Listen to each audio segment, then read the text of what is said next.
you would be the man, the Gamorrean to talk to about acquiring two. You, you produce two-piece blaster focusing lenses for quite a cheap price. I've heard. That's right. They're 100 credits a piece. And how many do you need? 100 credits apiece. Well, I have 20 men, and I have double that in reserve blasters. So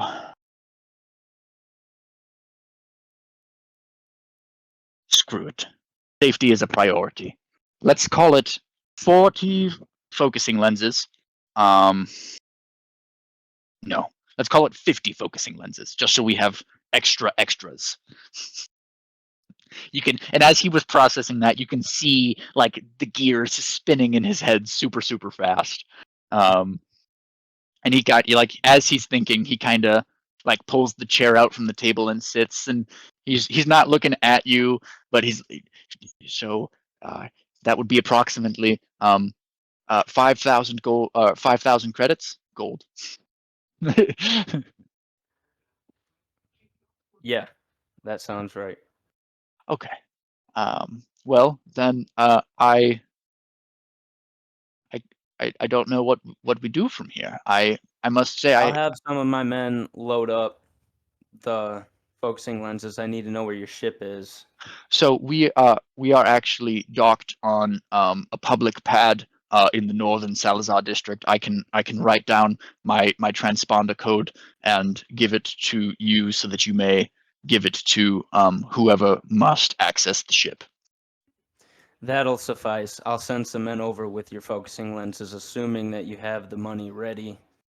Okay. And he writes down the transponder code on just a piece of scrap paper from his pocket, and he gives it to you. And he says, "Okay, oh, thank you, Ripper.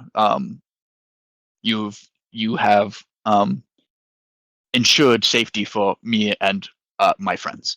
And he rises and he bows, and as he turns and he goes to leave the room, but as he's walking, and there's the two Gamorreans moved like to the door, and he like kind of regards them both like kind of sheepishly as he moves between them and exits the room. And he exits the room, and Vorgrop enters from a back door. Now, Vorgrop is your second in command. He's your second in command, but it's not necessarily because of his strength or his size or anything like that. Vorgrop is incredibly smart. He is your bookkeeper and your log keeper for all of your operations. And he enters and he says, "Ripper, we have one more meeting that is set to happen. It should only be," and as he's getting ready to tell you how long it should be, the other door opens, and an Ithorian walks in. He goes, "Oh, I don't mean to intrude. I can return at another time if I must." No, that's fine. What's your business? So he kind of moves past the two Gamorreans in front of him and into the room, and he's like, "Well, I must admit, it is of the nefarious,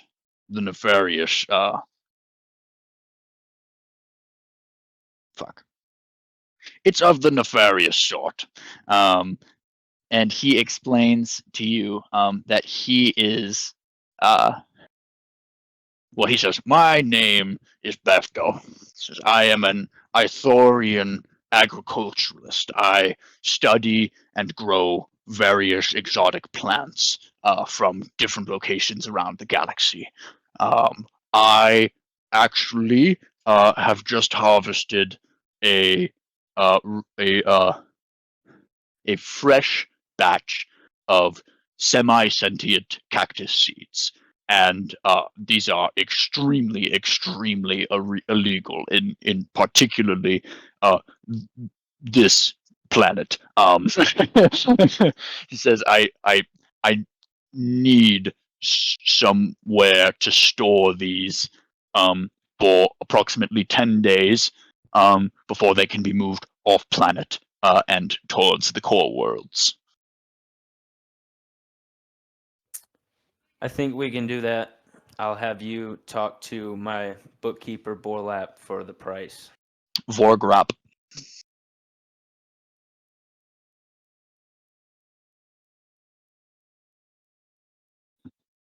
Okay.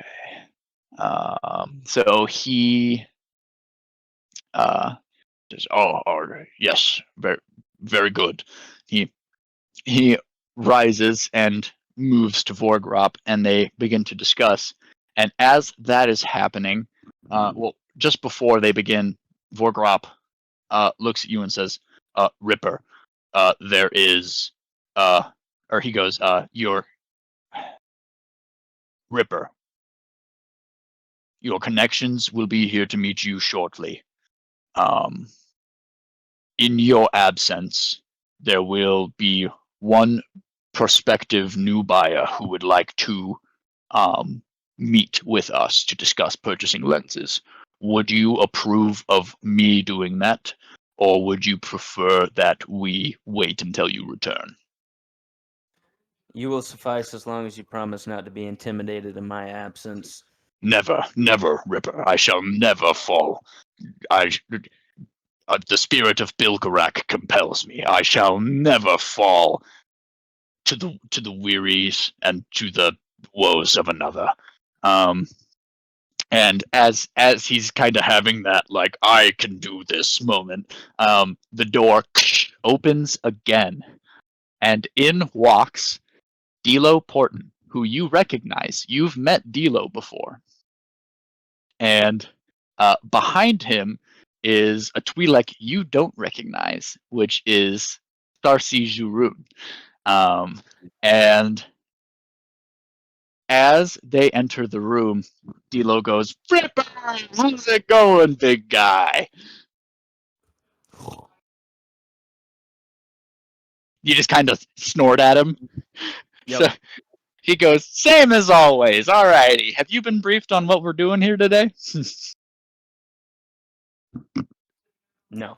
No? Okay. Well, so Dilo, he looks at, he looks over at Sarcy. Neither of you? Really?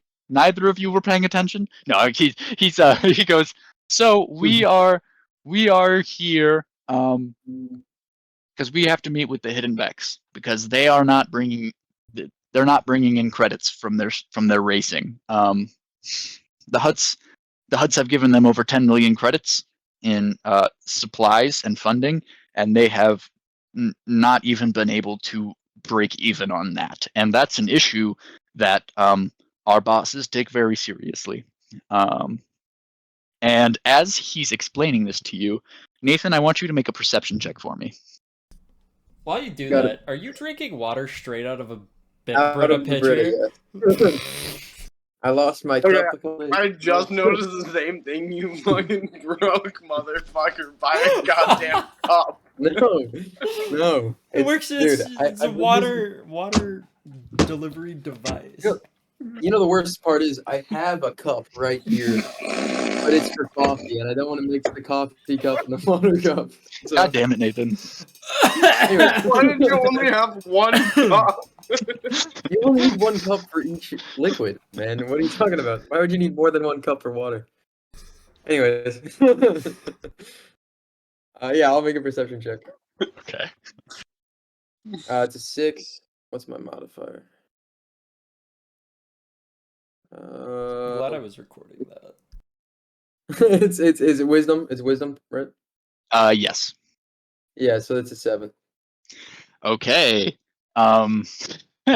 So completely unawares to everyone in the room, in the shadows, just between two of the storage shelves, there are two quite small shadows working in correspondence together, creeping their way towards the group. And with a fierce young battle cry. Two small Gamorreans break free from the darkness and charge Dilo and Sarsi with wooden sticks that have been carved and are pointed. And Trent, your children, Hark and Tark, confront Dilo and Sarsi, and they go, "Linda, father!" Hark, Tark, go play outside while we conduct our business.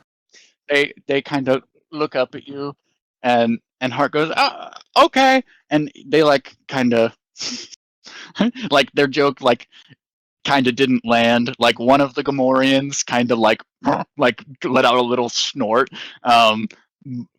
but like everyone else, it like just kind of so they like kind of start to shuffle their way towards the den, which is that back room leads to the den, and they kind of make their way up to you. You're kind of in the middle of the room, and as they're passing you, Hark's like, "Dad, when can we practice some more wrestling?" Soon, but not right now. And Tark goes on the other side of you, and he like latches onto your leg, and he's like, "Dad, when can you teach me to wrestle?" When you're ready to learn and pay attention. He lets go and kind of pushes off of your leg, and they both kind of waddle away and into the den. At this point, Vorgrop has finished negotiations with Befto, the Athorian, and the Athorian is leaving, and Vorgrop approaches you. He says, "Ripper, I have secured short-term storage for the Athorian and his seeds." He says, "I know that you must shortly depart, but I must ask, will you see the augur before you leave?" And an augur is like a fortune teller. She's been asking for you, he says. Excellent news. And no, I will not be seeing the augur. So Vorgraf says, I will inform her that you shall see her at another time.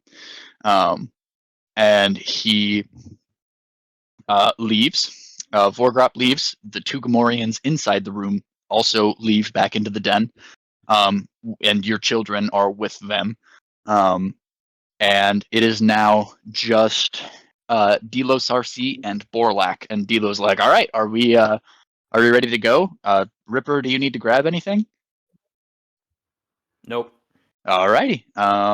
Let's get on the road then. And the three of you leave the back room, and as you move towards the Hidden Beck base, we cut away to meet our final character, who is currently soaring through the upper atmosphere of Terrace.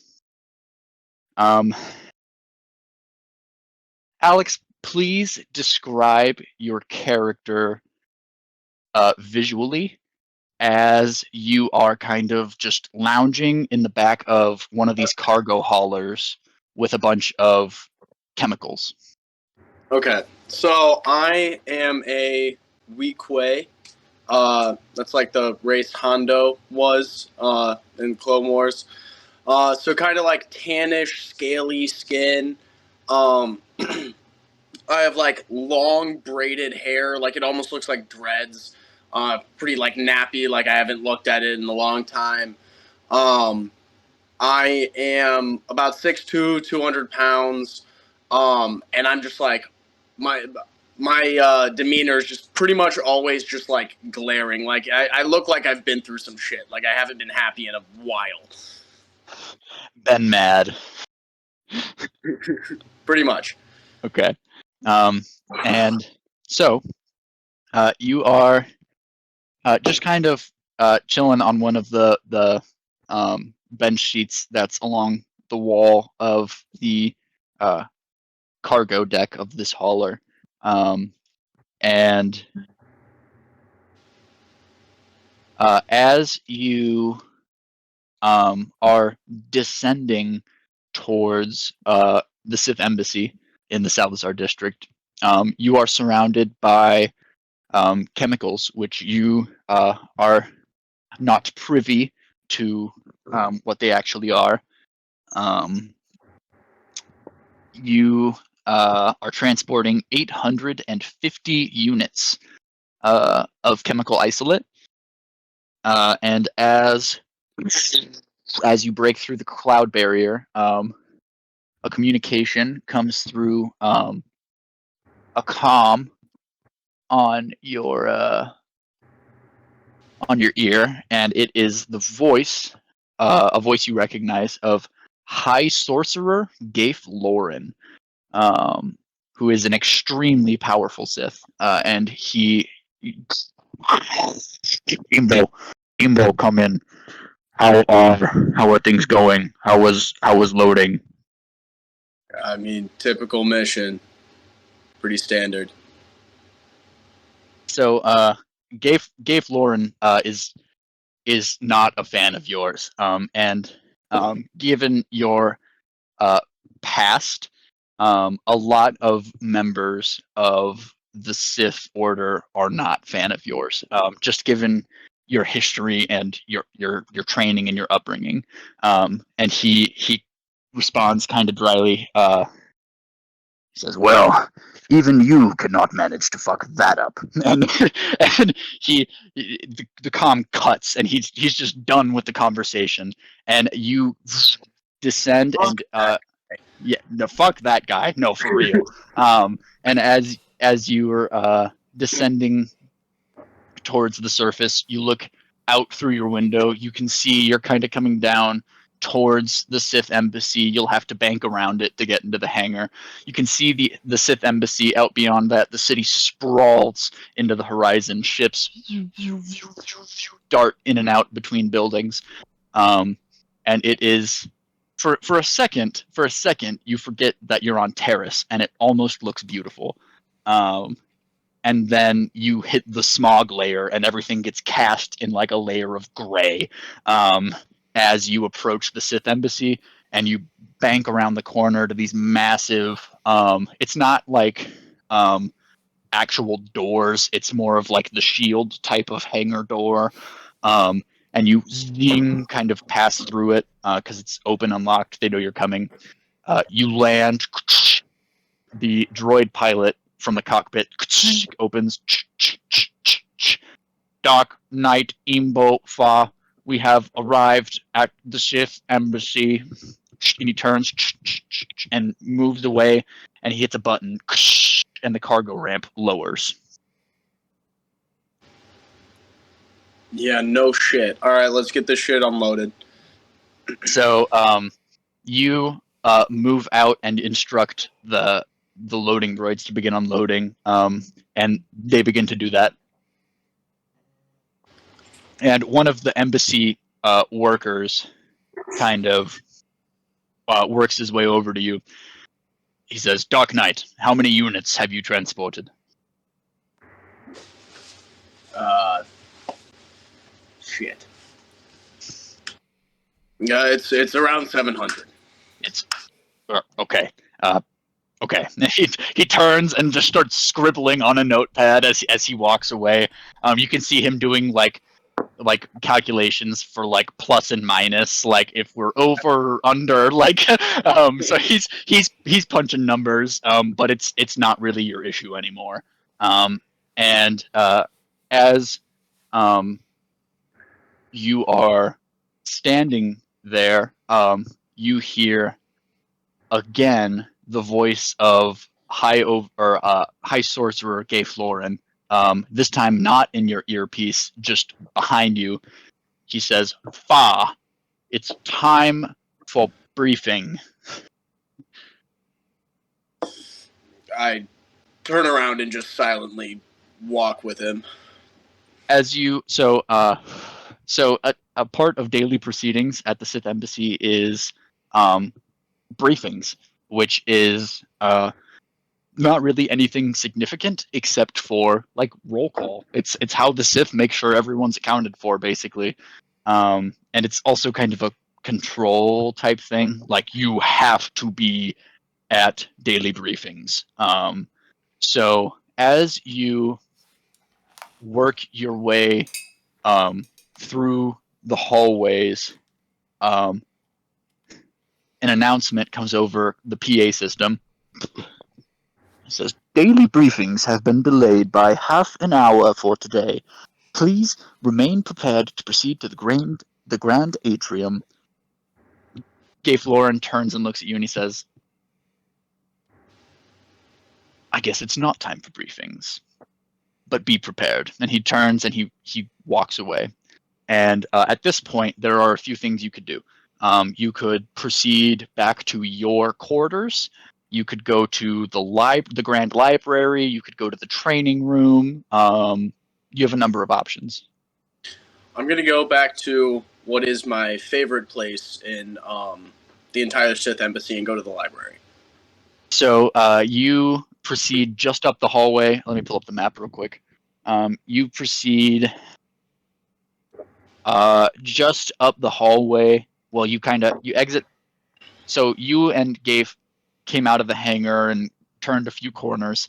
And from there, you proceed about 10 feet down the hallway and turn left. And the library is right there. And you enter, and there's rows of holocrons on the left that just span from the front of the room to the back all the way. In the middle, there are a bunch of tables, and that you can see that there are there's some acolytes and a few dark knights, a few sorcerers. Some of them are doing paperwork. Some of them are fiddling with their lightsaber. They have it partially disassembled. Some of the sorcerers are like playing around with like small controlled bits of force energy. And along the other wall, there are a bunch of like terminals and consoles. Okay, so I'm gonna go to just the holocron section and look for something that piques my interest. Are you searching for? I'm searching for like ancient and or like advanced force powers. I just really want to advance my power with the force. So you move to a section of holocrons where typically you would see a lot of sorcerers spending their time. You begin to pull holocron chips and activate them, and for the most part, they're things you've seen or that you've heard. As you are looking at the holocrons, one of the you see one of them is actually misplaced, and while the ones related to like force powers and abilities and techniques are typically like purple, there's a green one that has been mixed in with these holocrons. I'll take the bait. So you grab the green holocron, which you've never seen, by the way. You've seen purple for powers and abilities. You've seen blue for lightsaber forms and lightsaber alterations. You have seen white for other general knowledge, but you've never seen green before. And as you pull it and you activate it, trade logs appear. And it is not just Sith trading logs. It is Sith and Imperial and Republic. The only thing that isn't involved in this list of information is what the Jedi are doing, but you have information on every other major political faction. And you can see that the Republic as of late has been providing huge amounts of medical relief to a rampant disease that has been ravaging Terrace. They've been providing great levels of medical relief, and it has been received across the galaxy positively. The Republic has garnered massive amounts of amount of support, and this you can see all this in this document. As you're looking at it, you see that the Sith are actually at a profit loss, and so is the Imperial Order. They are not bringing in enough credits to be a sustainable institution.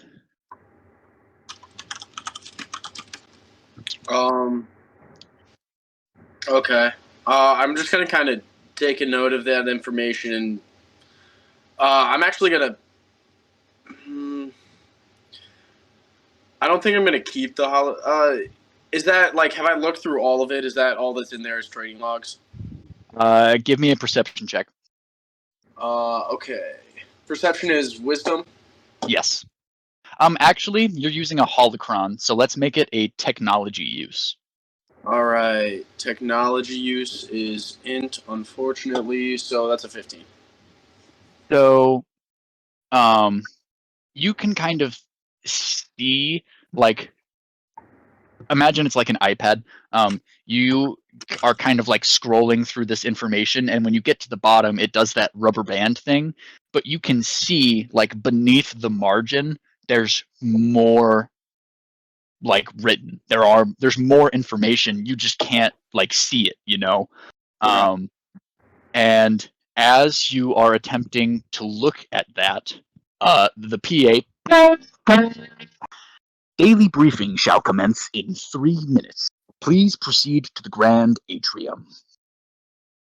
Okay, so I'm gonna like kind of sleight of hand that holocron into like my bag or storage belt or wherever I can kind of fit it really quickly, and move to the briefing room.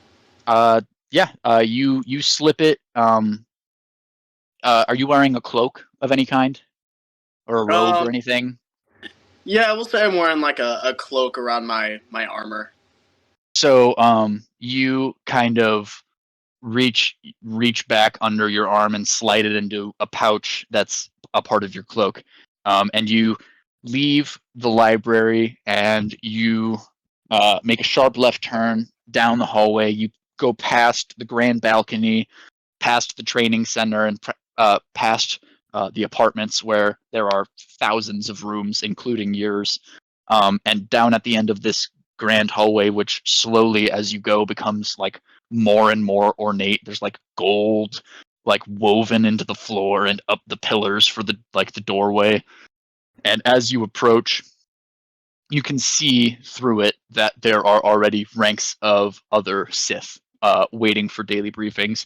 And it is essentially it's like when you go to gym class and take attendance. It's like you're standing in lines and in rows. And you proceed to your spot, and you stand there and you wait for about 2 minutes, and there's not a whole lot happening around you. It's just people kind of shuffling in.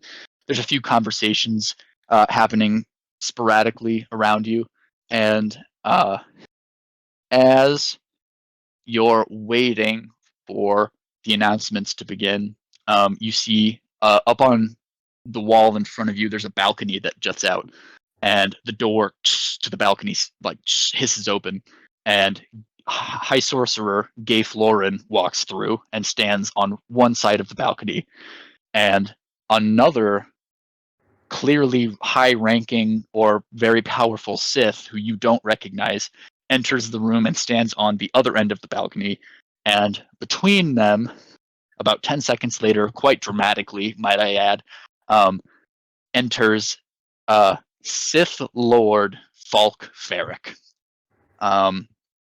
Now, Falk Ferric is a member of the Ring of Shadows, which is a high order of Sith lords who essentially make decisions for the whole order. He is extremely powerful, and he is very, very, very dangerous. I'll leave it at that.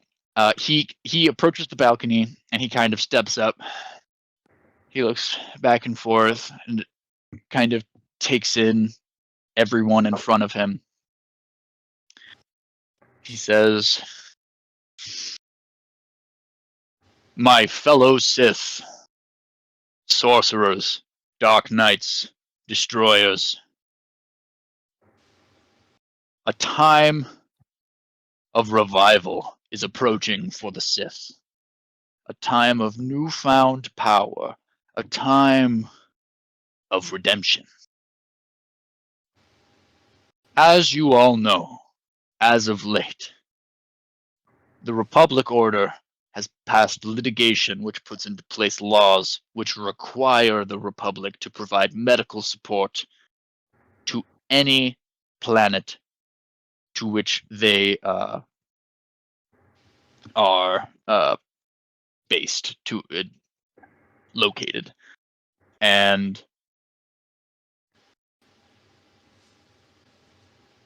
as our records have shown as of late, the Republic are not doing well. They've taken massive profit losses across the board, medically, institutionally, and even support-wise through the charitable giving they've received. They are in the dumps. They are losing funds and are not bringing them in.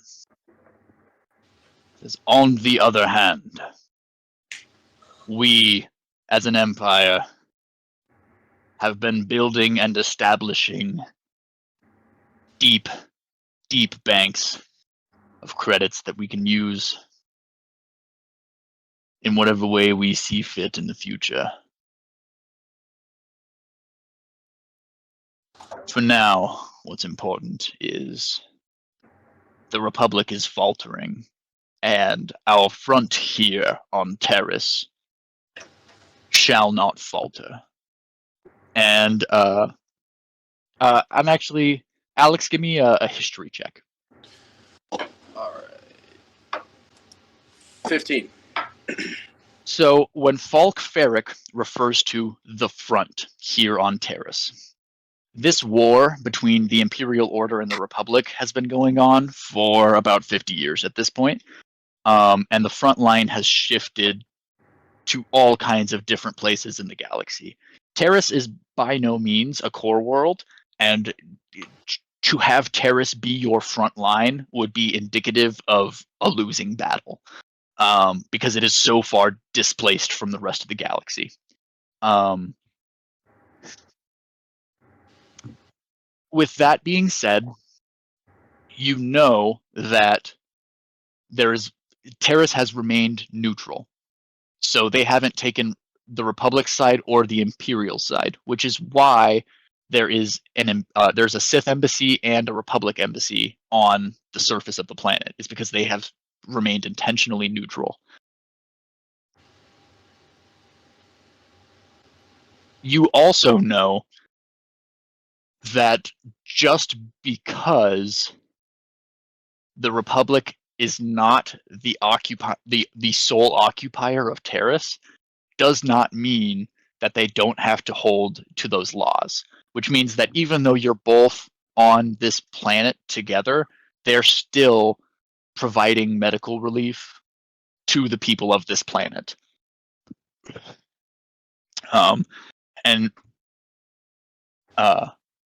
So he says that, and then he kind of finishes the daily briefing. They're very short occurrences. It's very much like roll call attendance, like make sure everyone is following directions. He goes, that being said, you all have your orders and your stations, and some of you shall be receiving new ones soon. With that said, go. And he turns and leaves the balcony and exits the grand atrium. And the people around you begin to mill out of the grand atrium and go to different places within or outside of the embassy.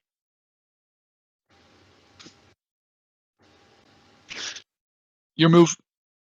I am gonna go back to my room.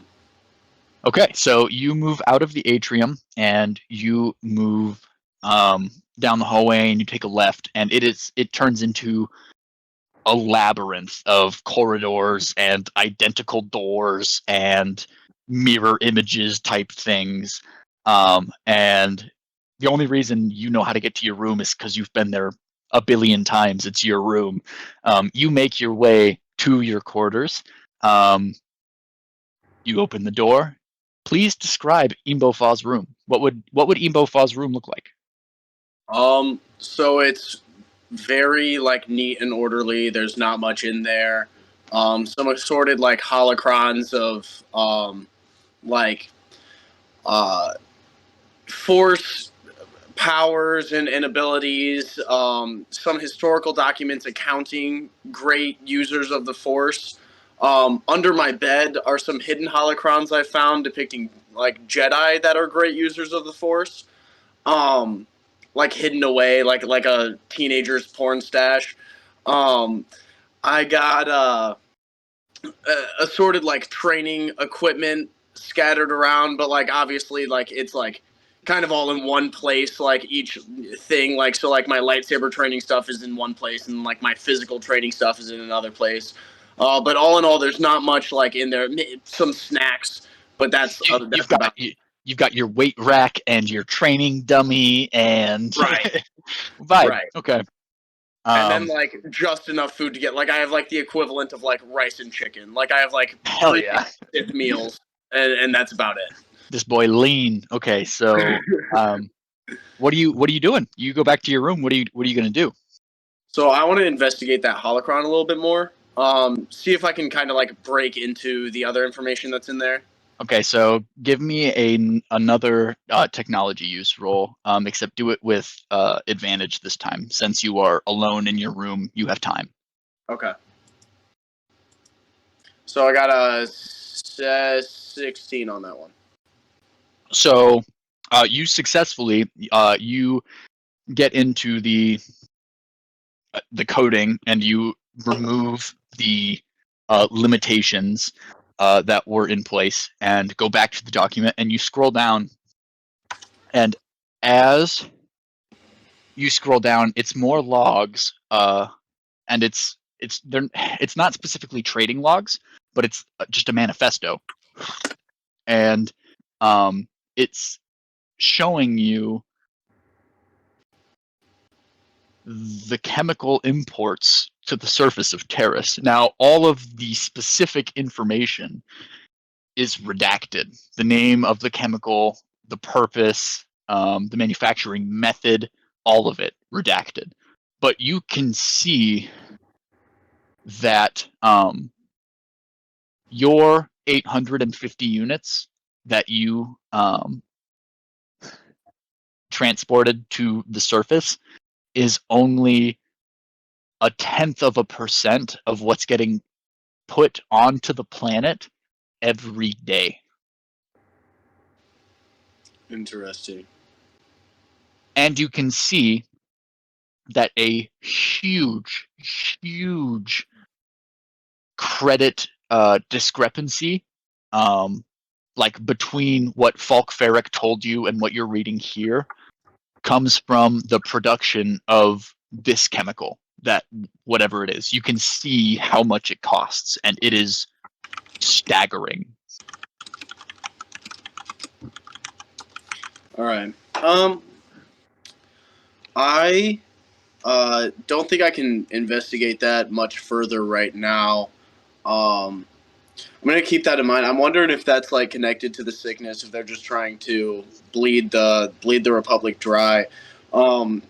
Knowing that information, I'm gonna add that holocron to my little porn stash of other holocrons, and I'm gonna go to the training room. So as you move to the door and open it, you are actually met face to face for it's your third encounter, second time face to face.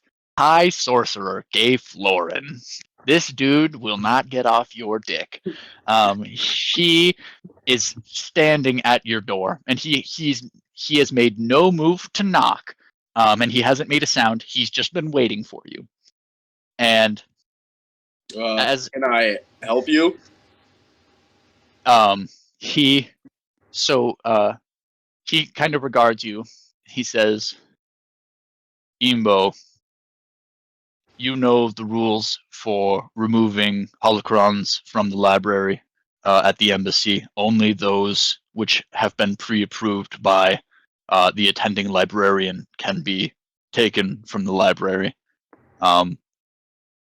We know that at times there are misreports, but our security system indicated that you did in fact remove a holocron from the library. Is this information accurate?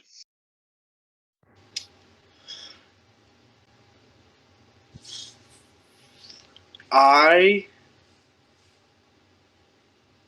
gonna say, yeah, I took a holocron from the library yesterday, but it was just a analysis of the Vapod form. I didn't think it'd be a problem. Do you need it back? I'm gonna have give me a deception check with a right. DC. I'm gonna say with the way you worded that, a DC of 13. I roll a nat 20. Holy shit! Okay, so you say this, and he. Oh, I guess I need to make a. Wait, It's a nat. It's an. first it's nat a- 20 of the run. Let's go! I don't even need to make a roll really. And he rolled a 2. So you say this, and he goes, interesting. The system reported that you had removed it earlier just this evening, but no worry, Imbo. I'll have the technicians look into the discrepancies in our system. I have something else that I must discuss with you. And he kind of moves to move into your room. Do you want to allow him to come into your room with you? Or would you rather discuss in the hallway? I'm gonna go ahead, and as he does that, I'm gonna kind of awkwardly just close my door and be like, I was actually just headed to the training room. Can we discuss on my way there? It says, yes, yes, of course. And you turn and you begin to walk down the corridors, weaving your way out of the residential area of the embassy. And as you're walking, he says, Imbo, you, though you know I don't particularly enjoy you, I cannot deny the fact that you have been efficient and thorough in your post as a chemical transporter. At this point, we are moving to expand your responsibilities on the surface of Terrace. I'm in. He says, very well, he says. In my mind, I'm thinking, fuck that transport ship. Thank fucking God. He says, there has been a specific point of loss for credits for our institution on this planet. It stems from a single man. His name is Davik Kang. He's a Teresian crime lord. And he's causing great troubles for our superiors. And he's referring not only to your superior, but he's above you. He's referring to both of your superiors. Gotcha. Yeah. And he says it is extremely, extremely troubling. The things we have heard, and we need you to perform an investigation into what has been occurring. And as he says this, he reaches into his pocket and pulls out this little. It almost looks like a UFO, except like it has a lens where like the bold ball thing would be, you know, and it's this perfectly round thing, and he presses once on the lens, and it comes to life, and it's blue.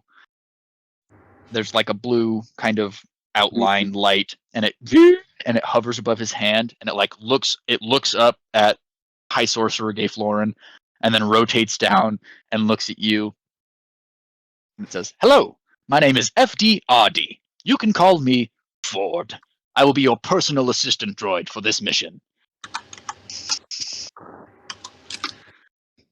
I'm just gonna kind of reach out my hand and wait for him to give it to me. So, Ford, he kind of looks down at your hand, and then looks back at you, and comes and kind of swings around your head, and then comes to Oh my god, rest. you gave Alex a ghost? Fuck you. That's so cool. Alex, I gave Alex a parrot. And he kind of that's a ghost. It is a ghost. It swings around his head, vroom, and comes to rest right here above your right shoulder. And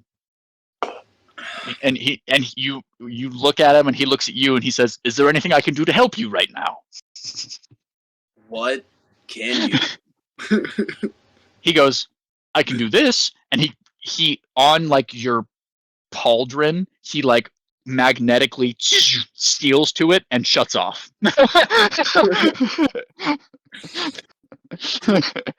Turn to gay fucking Florin and go, you know, thanks. He Gave kind of scoffs. He goes, "If it were up to me, you wouldn't even have a lightsaber." He goes, "This droid will assist you on your mission. I will tell you briefly. You are going to meet with a gang. They should be able to point you in the direction of this Davik Kang, and from there you should move to eliminate him." Cool. Back to my element. All right. Where am I going? So he on his wrist pad boop, boop, boop, presses a few pings, and then zoom, Ford comes back to life, and he turns and looks at you and goes, "I shall guide you to our destination." All right, cool. Am I like able to go somewhere now, or what's going on? Yeah. You can. Well, I mean, actually, at this point, you move towards the hidden. You move towards your destination, and we cut away from Imbo Fa to a small pee break because I really have to pee. All right, cool. Dude, you got a ghost. That's dope. Yeah. Do you have a lightsaber and a ghost? I have a lightsaber and a ghost. Oh my god. You get like one jumping ability, you're a fucking solar warlock. You know what's hilarious? I do have a force leap ability. He's a Dawnbreaker warlock. I'm pissed. Just wait till you hear about my shock power. I'm not actually that pissed. I have a fucking cannon for an arm. Dude, you're fucking I can fly well. You're fucking Chappie from Apex. That's or whatever the fuck. Yeah, Pathfinder. I'm Pathfinder. Chappie from Apex. Chappie was the movie, wasn't it? Chappie the movie. The robots Okay, are tell me Chappie and just Pathfinder though. Like Right, no, No, 100%. Pathfinder has a grapple. That's not true. Chappie okay. And Pathfinder was a waiter. I never seen Chappie wait tables in his fucking life. Oh, by the way, Gronky, so this Gronky might I mean, don't let me speak for you, but you might want to get written in eventually, huh? Yeah, absolutely interesting. Yes. And Gronky is more than welcome to join us. So we were hanging out tonight, and I told him he could stop by and just kind of see what our first session looked like. Yeah, dude. Just listen in, man. So I can explain it all afterwards, too. grab a drink. How are you liking that beer, by the way? So And it's fucking 9.5%, dude. You could send those, no problem. You can't really chug them, but... Is that a tall boy? Did I put you on tall boys? No, it's just what is that? it's a Voodoo Ranger. They just came out with a Fruit Force. of course it's a Voodoo Ranger. Dude, these Voodoo Rangers are the vape juice of beers. They are. Voodoo They are. Rangers are fucking delicious and get me fucked up. So, yeah, sure. I don't It's care if they're fair. vaping. I'm chugging that shit. No, If it gets you fucked up, it Things counts. like snot. If it gets you fucked up, it counts. All right. So we cut from Ford and Imbo Fa to the lower city, where Beric Jandar and Candaris Ordo walk along one of our walkways. And as you are walking, Candaris is kind of explaining his game plan to you. He says, all right, so I work for Davik Kang. I hate the man. He's a piece of shit. He's a slime ball from the deepest pits of hell. And I'd shoot him in the back in a second if it wouldn't put 1,000 bounty hunters on my ass. He goes, I'm trying not to shoot him in the back, but to stab him in the back. I am one of Davik's only bounty hunters that he has not implanted a tracker in. If I can get off of this planet, I can get away from Davik. My plan right now is to have us go and provide security for it's a swoop gang. I'll be honest. We're providing security for a swoop gang. They're called the Slipstreamers, and they're moving 10,000 pounds worth of med packs down into the Undercity to help fight this infection that's been going on. He says they're doing it through black market means. They're doing unregistered illegal lifts, and it's going to be tight getting in and out. But if we can pull this off, we should have everything we need to get off planet.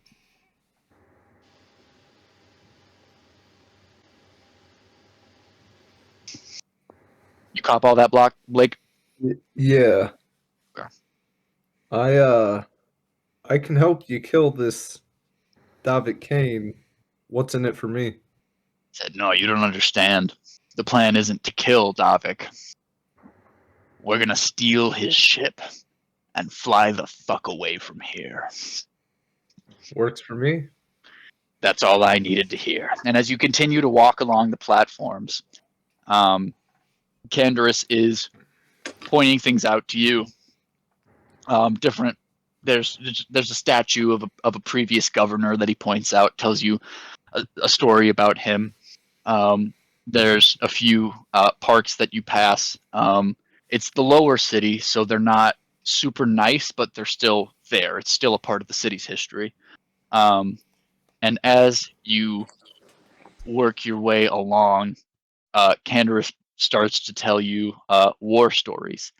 Go ahead and give me an insight check. What would that be? That'd be your perception wisdom. What roll though? D20. Okay. Let's see. Wisdom +5. 14, so 19. So as Candaris begins to tell you war stories, he begins to tell you actually of a battle he was in on Onderon, your home planet, and he starts to talk about Yeah, when I was early 20s, I was the best damn basilisk pilot in the fucking galaxy. And from that right there, he was a basilisk pilot. You can glean that Canderous is a Mandalorian, because the basilisk war droid is it's a giant quadrupedal, essentially a tiger with guns on it. It's something that was specific to the Mandalorians. And I used to crash those babies into the ground at 80 G's from the outer orbit. And you would land and those guns would be ripping before you could take a breath. And he starts telling you this gory, bloody story of the siege of the capital city of Onderon, which occurred 45 years prior. Canderous is old, by the way. Canderous is in his late 60s. And he is just rambling and raving. You can see this glint in his eye as he's talking about these war stories. And you actually gain inspiration. So on your next check, you'll have a +2 to whatever you roll. So as you're walking along, he continues to tell you about this battle, and you round a corner, and he very suddenly, his demeanor changes. He's not, the glint leaves, his eyes go cold, his posture changes, like he's about to be in a fight, and you look to where he is looking, and it is the front door to what looks like it used to be a restaurant, but it's dilapidated, run down. Some of the windows are broken out, and there are blaster marks all over. Like the doors open, and from the inside you can see smoke kind of rolling out lightly. And there are blaster marks all over the wall. Kendra says, something's wrong here.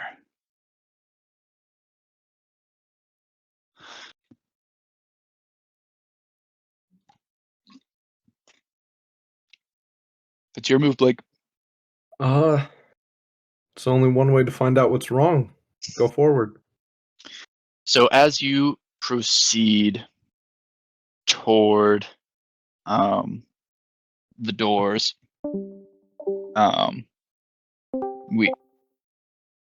as you proceed toward the doors, you see there is a body that has it's inside the doorway, but it was so dark in there you couldn't see it, and it's it's just an Aquilish, it's just a man who's just laying there dead. And you move into the hideout, and you see explosive remnants. You see it looks like a bomb went off over here, and there's bodies littered all across, and there's a few storage rooms and a hallway that goes down on the left.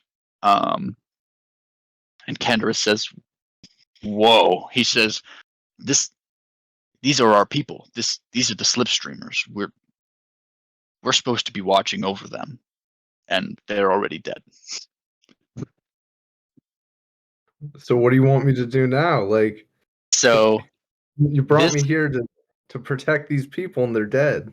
This is a moment where you could do a perception check, you could do an investigation, you could do force theory, you could do all kinds of things. There's a console against the back wall that's sparking very lightly. You could try and repair that.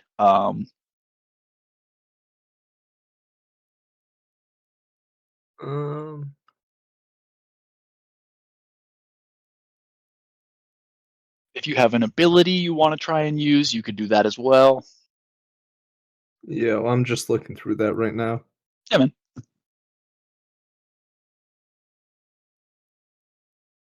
I know that this is very structured and guided right now. After we get off of Terrace, it's going to become much more open.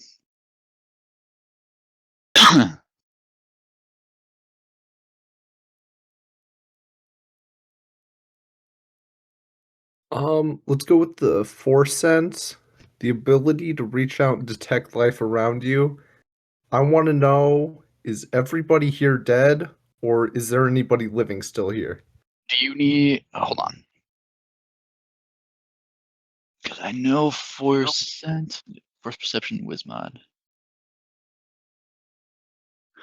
Yeah. So you're gonna need to go ahead and roll me essentially a perception check with your force theory mod on it. All right, is that nat 20? You rolled a nat 20. No, is that the dice I use? Oh yeah, d20. Yeah. Okay, d20. So I rolled a 16, and then what do you say I add to that? Your force theory. Okay, where would I find that? Skills.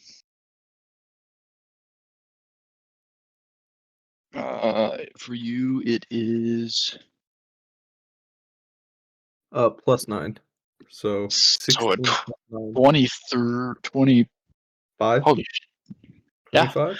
So, He brings one As- of the dead guys back to life. no, this is just force sense. So you, oh, hey Blake, there's one very critical piece of information we forgot to tell all of our party members. Yeah, what's that? What's up with your character's eyes? Oh, yeah. Forgot to mention that. So my character is a Force Seer, so he is blind. He came, In the literal sense. yeah, he came to the Jedi Temple at like age 3, born on Alderaan. And then in his, between the age of like 10 and 15, started to lose his eyesight and really became a Force Seer. And then one other thing that I want to add that I kind of forgot to add earlier, my character is somewhere between Gray Jedi and Dark Jedi. So I just wanted to put that out there. But yeah, my dude's blind, so he can see with the Force, but he can't see anything. So the way Blake sees is almost like a bat. Like he sees in grayscale and he can see the force. And Yeah, on a so like 20 Daredevil. Like Daredevil, but with the Force. so on a 25, as you are perceiving this room through the force, it's kind of grayscale. You can see the dead bodies are black, like black. But over on the left side, you notice kind of a glint of blue, and as you look over there, you can see life energy coming out of a body that's kind of in. It's like in the corner of the doorway to the hallway. All right, so I walk over there, I find the body, and just ask them what happened here. This person is not capable of responding to you. They are very near death.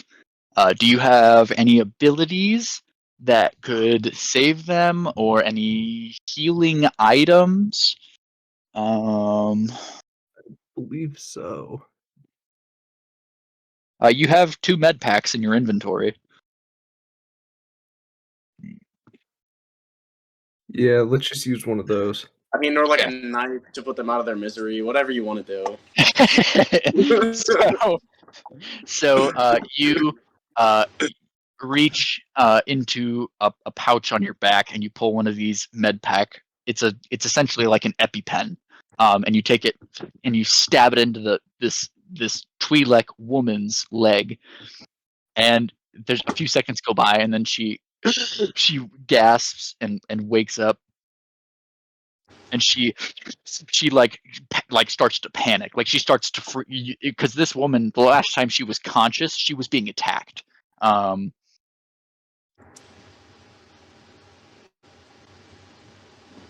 She's panicking. It's your move. All right.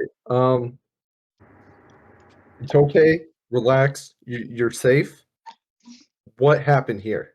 Give me a persuasion check. Rolled an 11. Would that be +5 then? Is that 11. wisdom?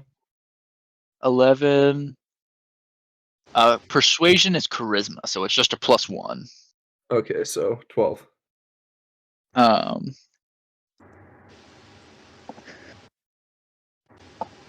So,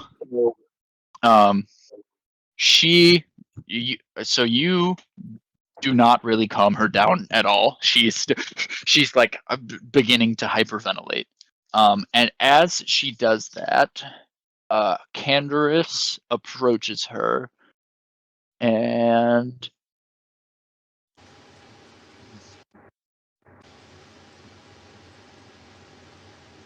he says the same thing. Oh, nat 20. He says, he approaches her and he goes, ma'am, I need you to calm down. We're not here to hurt you, but we need to understand what happened here.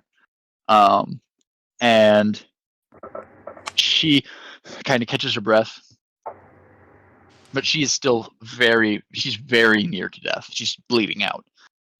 She has there's a gaping wound in her abdomen that is just dribbling blood continuously.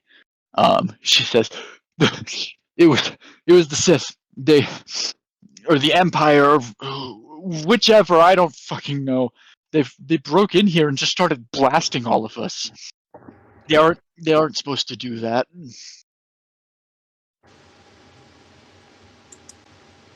All right. So anyway, I just started blasting. Yeah, basically. I look to what's his name? Canderous. Canderous. So I look to him with this kind of confused look on my face, like, all right, what do you want to do now? Like, you're the one in charge. What do you want now? He kind of rubs his head.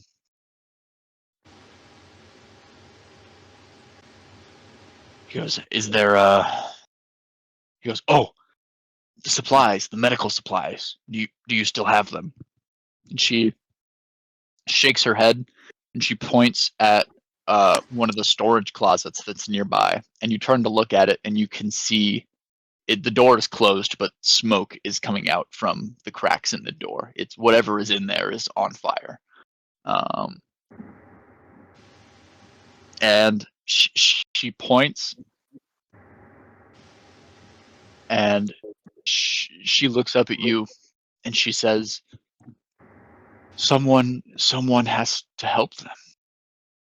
And she coughs really rough a few times before she finally leans back, and you can see that the life force leaves her body.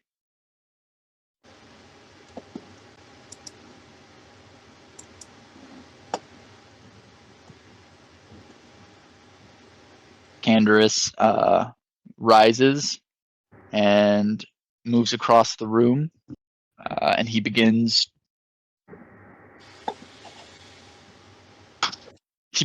He touches the console on the back wall, and it sparks and explodes, and he goes, "Fucking shit," and kind of bends over and like just kind of like looks at it, and while he's doing that, he goes, I know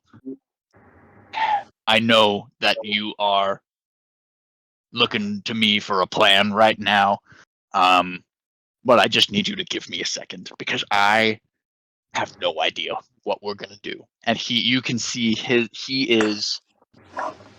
he might not be showing it through his actions, but you can tell that he's panicking, because this was his plan for getting off planet. And he's thinking and he's thinking and he's thinking, and he goes, all right, I have a couple ideas. He goes, first off, we need to get you into Davik's estate. He says there's a couple ways we can do this. We can either track down a few of the debtors that owe Davik some credits, and we can take them out of the equation altogether. Davik will take favor to that because they owe him too much money. At this point, it is necessary to take their life. On the other hand, I'm sure you've heard of this disease that is ravaging Terrace. And now, give me another history check. Oh, one moment.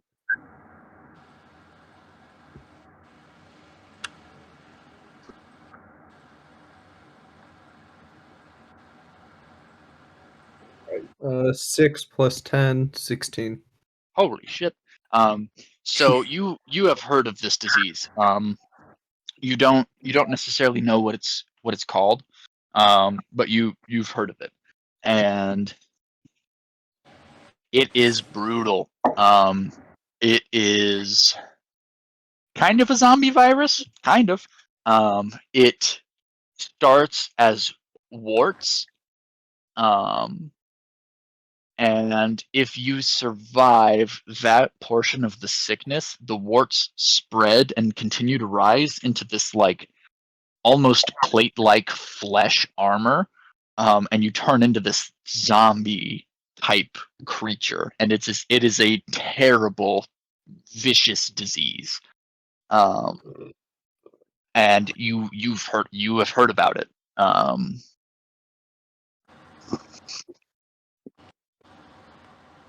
All right. So I turn to Candaris. And I just tell him, whatever you think gets us off this planet the soonest, let's do that. You see, his brow furrows. The cogs start turning again.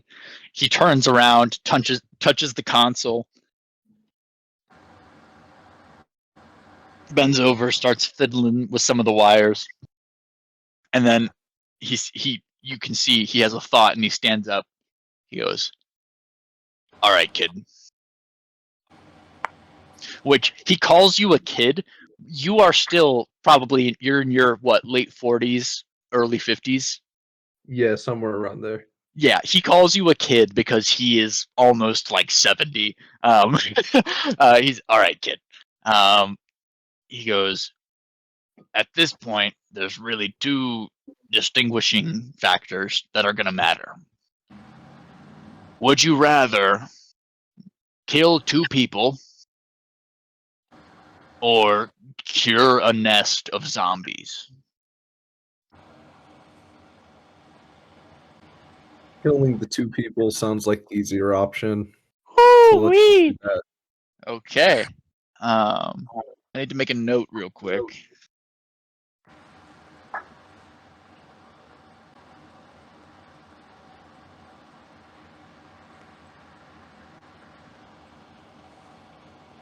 I do not care who I have to kill to get off this shithole planet. So long as I get off it, I'll kill them.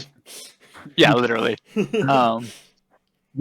I might be a Jedi, but I look out for myself first. So Can't use the Force if you're dead. so Candaris, he's a rough man, but that catches him off guard a little bit, and he goes, all right, well, in that case, me and you, we're gonna go in search of a few debtors that owe Davik. He says, lucky for you, I know a really, really quick way to get to them. They are camped out in the Undercity. He turns, and down this hallway, you see a single door at the end, and as you approach it, it opens, and it's an unregistered lift. It's an elevator that isn't marked on any of the city schematics. He says, this will take us straight to a dispute in the Undercity where we can go in search of our debtors.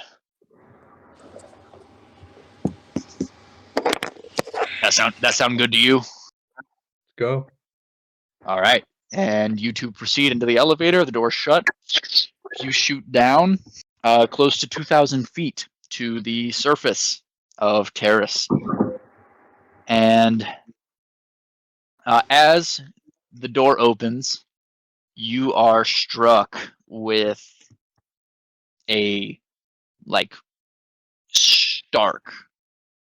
stark change in scenery. You've gone from semi-skyline views to it is like stepping into a cave, but you're outside, and it's because about 200 feet above your head there is an impermeable layer of smog that has just formed above the undercity, the surface of the planet, and it's dark and dreary and grim, and the ground you're walking on isn't even actually the ground. It's almost 40 feet of this thick sludge slime compressed stuff that kind of squelches as you walk along the surface of it. You're not even on the actual surface of the planet. And as you step out of the lift, you squelch into this stuff, and you see from in front of you there are a bunch of small huts and shacks that have been built up out of this mud stuff, with pieces of wood and pieces of metal. And as you step out, one of the individuals who is around one of these shacks approaches you. Upperworlders, we don't see many of you these days. Because what brings you to the Undercity, my friends? We're looking for some people that owe some debts. Canderous goes off the back. He goes, yeah, we're looking. He names two specific people. He goes, we're looking for these two people. And the guy goes, well, if you're looking for Rafty, you've found him, because he is me. I am Rafty, and any questions you have about the Undercity, please direct them towards me. He says, the two individuals you would be looking for would be out in the wastes. You'll have to proceed past the gate, and this man's voice does not match his body. He is painfully thin, wearing raggedy, torn clothes, but he sounds like a nobleman, and it is the most bizarre thing you've ever witnessed in your life. He said, yes, just beyond the gate to the wastes, you'll find your targets about 3 miles across the flatlands.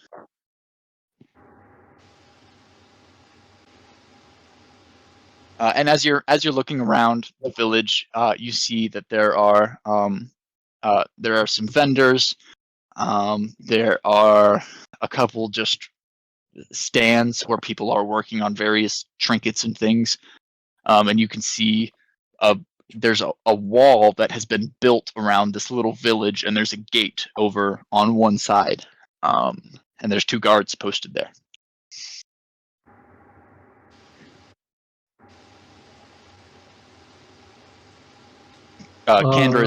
Canderous looks to you.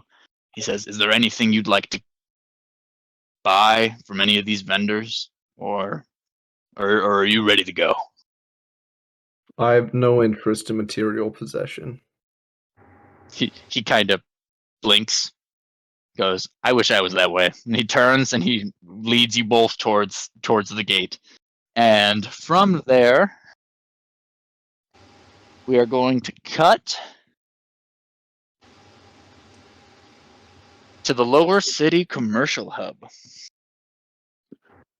where Shulk Mista and DC-16 are slowly making their way back towards Shulk Mista's ship after that disturbing scene. By the way. Yeah, after that disturbing scene in the marketplace. And so originally you were in the upper city, and now you're in the lower city, and you're in a commercial hub. So it's not a marketplace. It's like being at the mall, and you're a mobile store. Okay, So I have a question. So did we go from above the smog layer to below it now? The lower city, parts of it are in the smog layer, and parts of it are. It's like kind of right in the smog layer. You know what I'm saying? Okay. Okay. But where you are right now is actually just above the smog layer. Okay. I'm gonna say to Shulk, you should put on your mask. There's been a disease going around. Shulk looks at you and he goes, "Ah, yeah, rock warts. Not sure it can actually." He's like, "I'm not sure it can actually infect Ugnaughts, but we'll see." And he totally disregards your warning.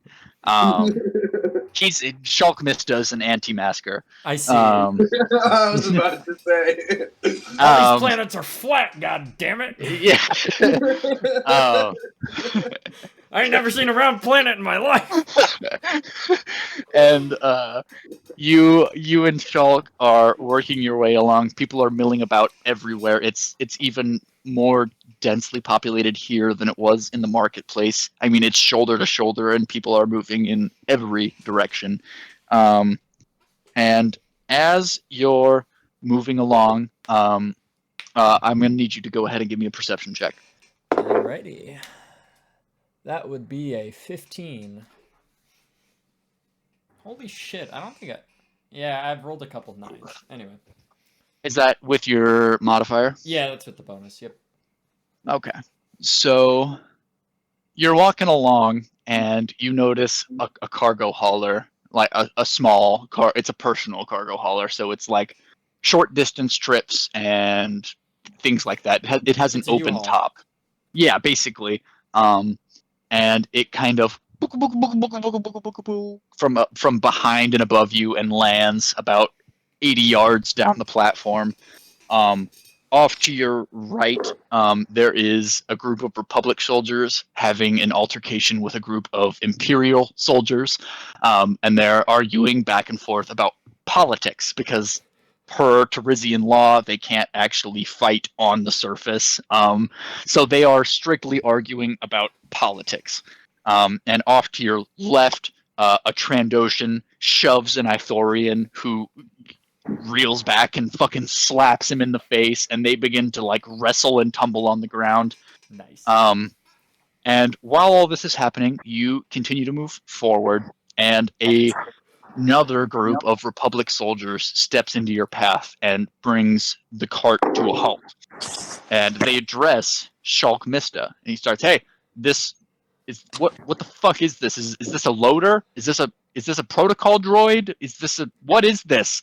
And they start like, they don't even address you, but they're like referring to you. They're like, look at this. This is not a legal visual processing modification. Like they're going into all kinds of depths and ins and outs, and Shulk is a shouting match ensues. And Shulk, it eventually turns into Shulk arguing about creative limitations while you are not on a planet's surface. There's no rules when it comes to making things in space because no one's in charge of space. Can and- I roll to see what kind of threat these guys are? Like, Yeah, give me an insight check. insight. That is 5 plus 8. 9. You can't really tell. Their weapons aren't drawn or anything. Okay. But I mean, they seem upset. Right. And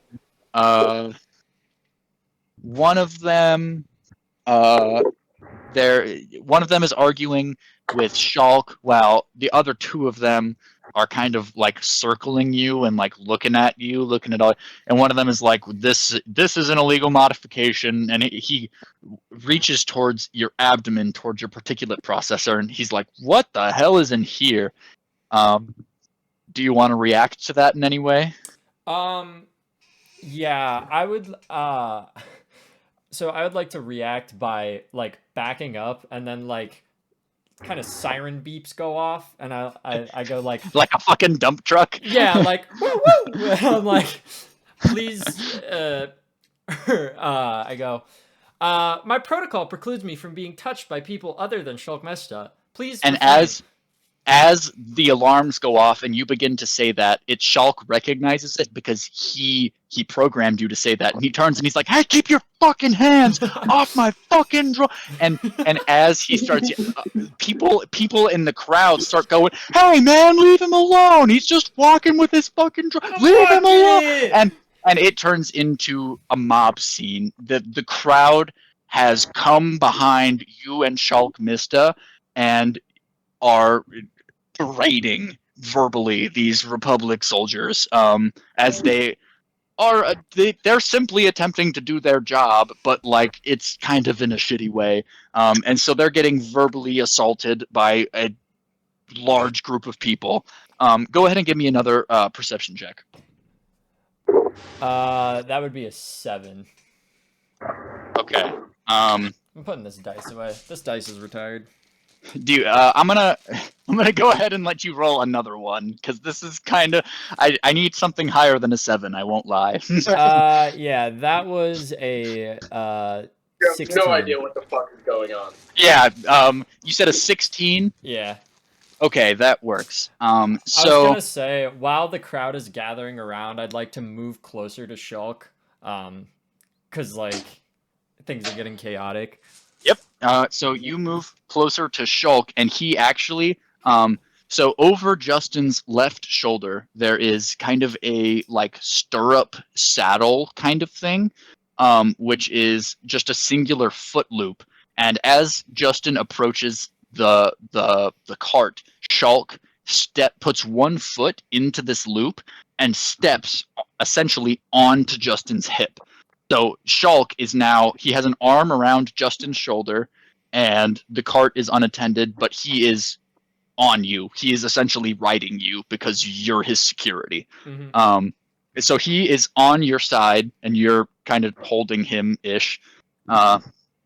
And one of these Republic soldiers, like the other two, have turned and are like trying to quell the crowd.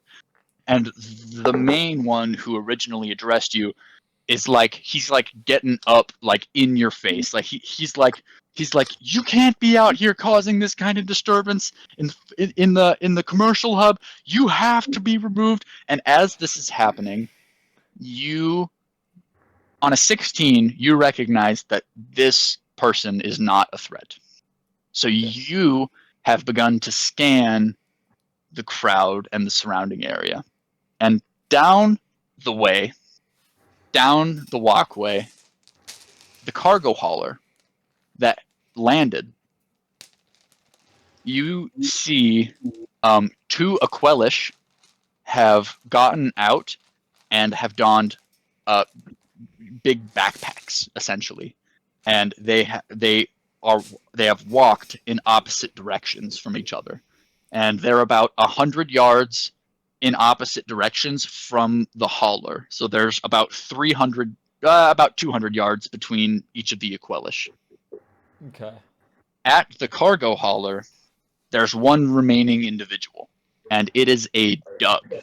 And this Doug kind of clambers out of the pilot's seat and into the bed of the hauler, and he begins to mess with some things. Is there anything you'd like to do in this moment? I would like to Yeah. Okay, I want to turn and level my gun at the guy on the cargo hauler that he's messing with shit. I'm not like charging my power coil or anything, but it's just like looking. I'm just leveling my gun at him. Do you say anything? Yeah, I would like to yell at him and say, "Please step away from the cargo hauler." And so this Doug, which the Doug is like Bulba, I think, the pod racer guy. Oh yeah, he's like his hands are his feet and his feet are his hands. He's one of those guys.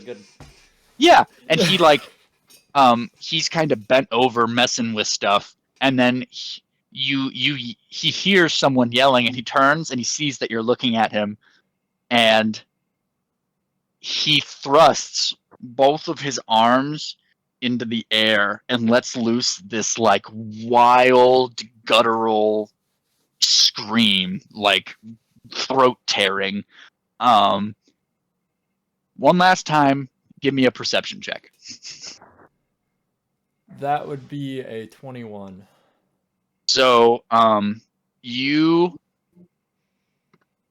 looking at this Doug from a distance, a normal person would say he's gone insane. He's gone crazy. What's happening? But your ocular lenses, as you zoom in to view him at a closer perspective, you can see that the hair on his face and head have taken on kind of a gray bleached tone, kind of at the ends. And his eyes are extremely, extremely bloodshot, and his irises are a deep orange color. And you know that he is being influenced by the dark side of the Force. Oh shit. And before you have any opportunity to do anything, hands still thrust in the air, this Doug screams, and in his right hand there is a detonator, and he pushes the button, and time kind of slows down now. The two Quellish are about 100 yards each from this hauler, and from the hauler itself you see there's a big flash of light. Time is slowed way down. There's a big flash of light, and this band of blue and purple energy begins to emanate in a circle from the hauler. And as it passes through the crowd in front of it, you watch hair and skin and tissue and muscle and bone be incinerated and turned to dust.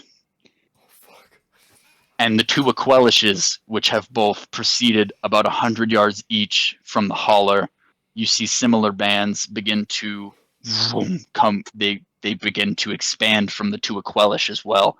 And those people near those Aquelish, you see hair and flesh and sinew and muscle begin to melt and turn to dust and dissolve.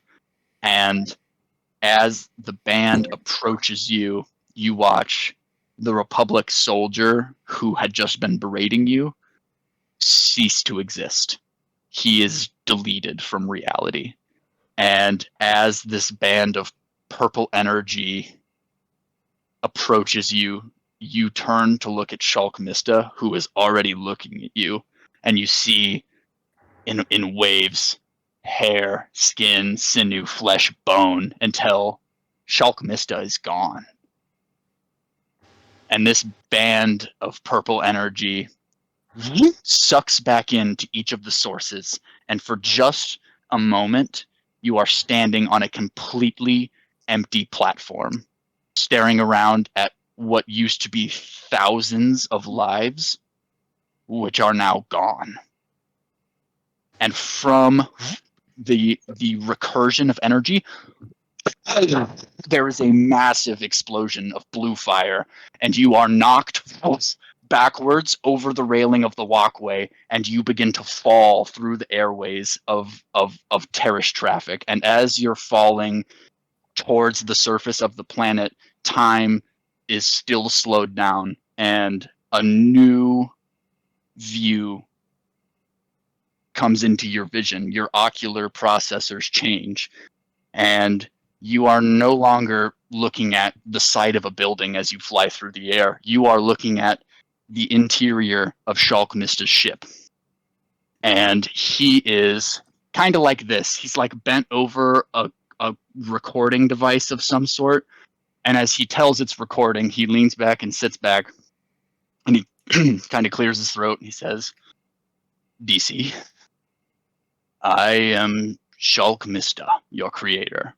He kind of scratches his head. He goes, you already knew that. There's a lot of things you don't know about my past.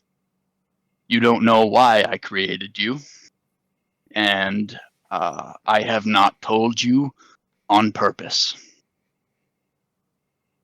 The reason you were made was because I, at a young age, made deals with powerful dark forces, which I at the time did not understand. And over time, I grew to regret my actions. And the only way for me to ensure my safety, my own security, was to leave behind my past life and begin anew a life as Shulk Mista with his droid, DC-16. I specifically made you to protect me at any costs. If you're seeing this message, it means I have died and you could not control it. Because that is the only situation I would die in while you were there. It says, DC, I did not create you with free will. I needed you to be there to protect me. But now that I'm gone, I want you to be able to do as you please, as you wish, as you see fit. Use your abilities, and please use them for good. You don't have a life. I did, and I learned from the mistakes I made early on in them. Now you take that knowledge, and you learn from them as well. Goodbye, DC. And the feed cuts, and as you're soaring through the air, the shockwave of the explosion kind of settles in, and your processor's cut, and you shut down, and as you fall away into darkness, we cut away once more. I failed.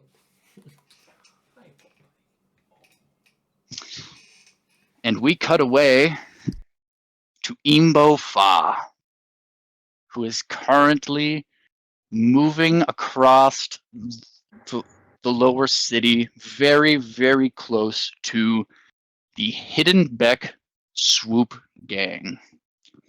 Now, as you are moving your way along a platform, people talking on either side of you, just kind of hanging around. You're not anywhere specific. You're kind of in one of the gray areas where it's like there's some apartments and a few bars and some cantinas, but it's not really a solid area. And as you move towards an abandoned apartment complex, Ford activates from your pauldron and kind of zips in front of you. So as you're walking, he's floating backwards but still looking at you. He says, "Okay, Imbo, we'll run it down one more time. Lord Ferric has ordered an investigation into profits lost from the Hidden Beck Swoop Gang. A pillar in the underground medical market, the Becks must account for over 10 million credits lost over the last 60 rotations. Despite their recent struggles to meet quotas, they seem to be more than comfortable spending thousands, if not millions of credits on new swoop equipment. It is believed that this is related to their recent affiliations with crime lord Davik Kang, and we have been tasked with identifying these affiliations and eliminating them. Currently, we are on track to meet Lotus Arpo, leader of the Hidden Becks, to identify the point of profit loss and eliminate it. Maintaining our current path to establishing control of the underground medical market is vital to future operations on Terrace. If treason against the Empire has occurred, Lord Ferric has deemed the Hidden Becks an expendable asset. Do you have any questions, Imbo?" No, I I get the plan. The only questions I have are for you. Or Can like me you- specifically? No, for Ford. Okay. Do you have recording capabilities? I do. I can record up to 10 minutes of previous conversation. Okay. But if there's something you'd like me to know specifically, I can store that information. You are putting the dots together, Ford. I like you. How far away from me are you allowed to get? Are you watching me, or can you just kind of roam on your own? I am an entirely independent assistant droid. I can theoretically go wherever I please. I think we're gonna get along just fine, Ford. All right. The lens in the middle just kind of sick like blinks at you. All right. Let's go meet this guy. So as you round the final corner in approach to the Hiddenbeck outpost, and at the front door there are there's two guards. There's a Selkath and a Verpine, and they both just have small tiny blasters, and they see you coming from a ways away.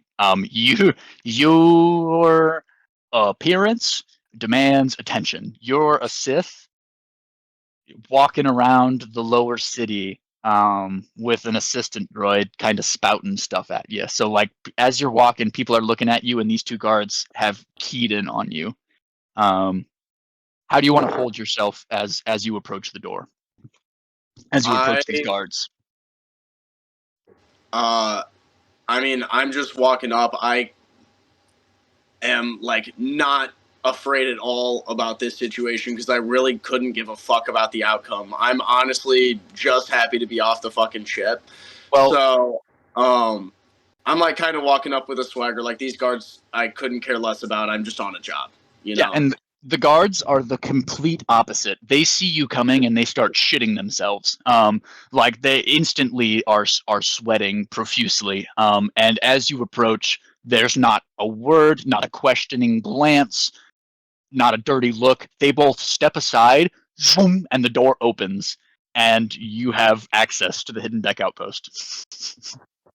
Okay, I turn to one of them, like keying in on what's going on, and just sternly go, "I'm looking for Arpo. Where am I going?"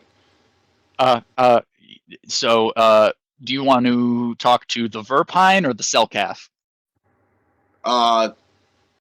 It doesn't matter. Whoever's to my right. That's who I talk to. So you turn to the Verpine, and he like you're looking at him, and he's like barely looking at you out the corner of his eye. And you ask him where Arpo is, and he says, Arpo should be at the back of the main room." And he doesn't ever make eye contact with you, but he tells you where you need to go. Okay, so I start heading toward, like, I kind of head in. I mean, can I get a description of what I'm looking at when I go inside? As you enter the outpost, it's a room that's about 60 feet wide, and it's a pretty square room, 60 foot wide, maybe 80 foot deep. And on your right side, it's just stacks and stacks of different storage crates, and there's some of them are labeled as weapons, some of them are medical equipment, some of them are for construction. And then on your left, there is a bunch of tables, and you can see a bunch of there's a few Twi'leks and Rhodians and humans, and they're over there, and they're putting together black market med packs. They are manufacturing medical supplies themselves, and throughout the rest of the room, there's groups of people sporadically, maybe a few boxes around, and at the back there is a long wooden table with there's a man standing on the other side of it with a protocol droid next to him, and there is a Twi'lek woman standing across the table from him. Okay, I'm gonna just approach them. So you move towards the back of the room. And as you're working away across, the people who are making med packs, they're very focused. They don't really notice you at all. But the people who are just kind of standing around, like moving boxes and talking, like the room goes pretty quiet as they all key in on you. And they just watch you stroll across the room. And the two people and the droid at the back notice this, and they all like turn and they see you coming. And the Twi'lek woman actually doesn't even hesitate. She turns, and from her back, vroom, a vibro sword. She draws it, and she says, "You're not taking Lotus." Whoa. I'm just trying to talk, but as I say that, I like kind of like reach my cape around and like put my hand on my lightsaber, just to show. So do you like flick it off to show and put your hand on it? Right, like I do the Yeah. real world equivalent of like taking the holster strap off the holster and resting my hand on my gun. Like I'm not drawing it, but like. So it's not super important. Go ahead and roll just a quick intimidation check for me. Okay. I rolled an 18. Okay. So you can see you put your hand on your state, and she like her whole body tenses. Like she forgets how to like. Part of using a sword is like being strong, but it's also being fluid and smooth. And she becomes instantly rigid and tense. You can tell that you set her on edge. And from behind you, the man on the other side of the table, he says, all right, there's no need for bloodshed. I'm sure whatever you're here to talk about, we can figure this out. Belka, please put your sword away. And she like turns to look at him, and she's like, Lotus, he just walked in here. And he goes, I understand that, but please just put your sword away. And she puts her sword away, kind of relaxes a little bit, but she's still clearly on edge just by the fact that you're here. Okay. I'm going to go ahead and approach them like a little bit closer. I'm like kind of keeping my eye on the Twi'lek, but not really paying her much mind. I haven't looked at anybody else in the room. And I walk straight up to him and I go, "Are you Lotus?" Yes, I am Lotus Arpo. Is there anywhere where we can talk? You can bring your Twi'lek with you if you want to. And I turn to Ford and I say, "Tell me if you hear anything interesting." And I have him go like kind of scout around. So Ford kind of zips. He kind of goes up towards the ceiling and kind of. So actually, what I'll say is Ford has a personal stealth unit, and he activates that little cloak and just kind of whizzes off to eavesdrop on various people. Lotus says, well, actually, at the moment, this is kind of my impromptu meeting area. This table right here, our storage areas are pretty full up, and the other main room is full of security equipment. If you'd like, we can proceed to one of the storage rooms, but this would be the most formal location. Wherever you're comfortable, man. You can tell, without an insight check, you can tell Lotus would be most comfortable right there in that room full of people. Listen, I'm not trying to make this any longer than it has to be. I'm just here to check in on a couple things. How are sales? Well, spice sales have been down, but our profits from swoop races have been up. Go ahead and give me an insight check. Ooh, yeah. What's my fucking insight? Is insight int or wisdom? Wisdom. All right, so 8, 9, 10, 11, 12. So you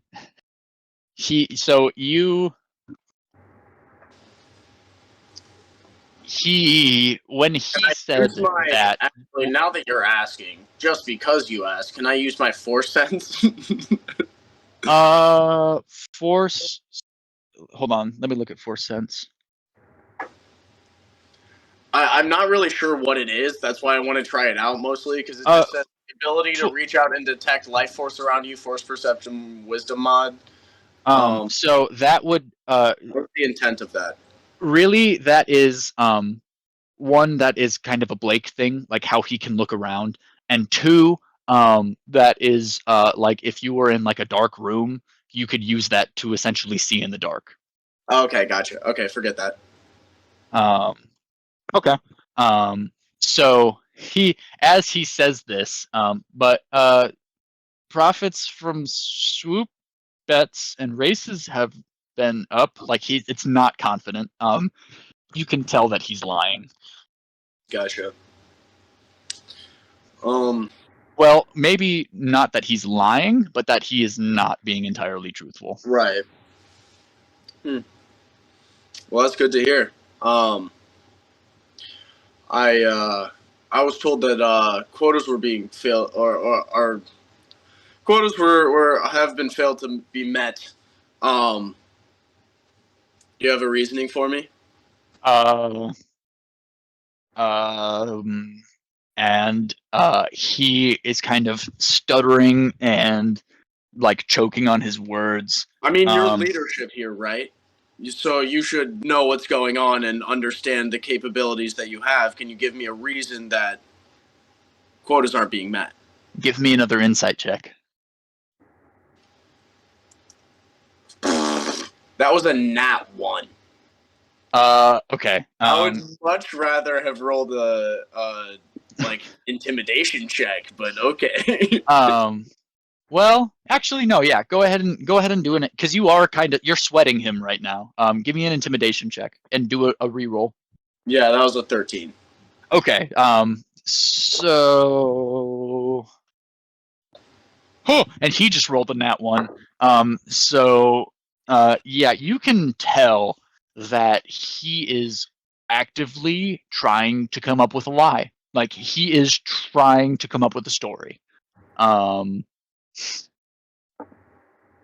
And as he is like stumbling and fumbling his words, Ford re-enters the conversation. Kind of comes up above your right shoulder, but he's looking at Arpo, at Lotus Arpo, and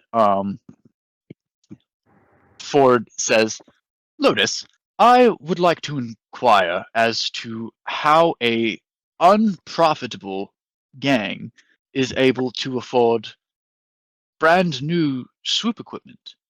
That Melda is the latest model. It came out 3 months ago. You have not received approval to purchase such equipment. Where have you received the funds to do so?"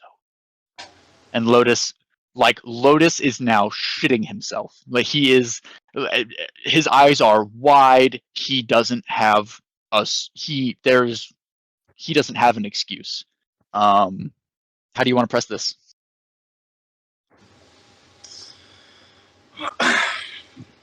So you do know who his connection is, I will say. Yeah. I've heard a name, Kang. What do you know about this guy? His eyes widen, his eyes go to the floor, and he says, "Please." He says, "Please." He says, "I am stuck between." He says, "It's not even a rock and a hard place." He says, "I'm stuck between two rocks." He says, and you can see that this I can wall. assure you that one rock's bigger than another. You see this wall inside of him just come tumbling down, and he launches. He essentially has a panic attack. "Davik Kang approached us and had told us that if we didn't stop working, for the Sith and for the Imperial Order. He was going to come after our families, after our parents, after our children. He was going to start torturing them in the streets, parading them around like circus acts.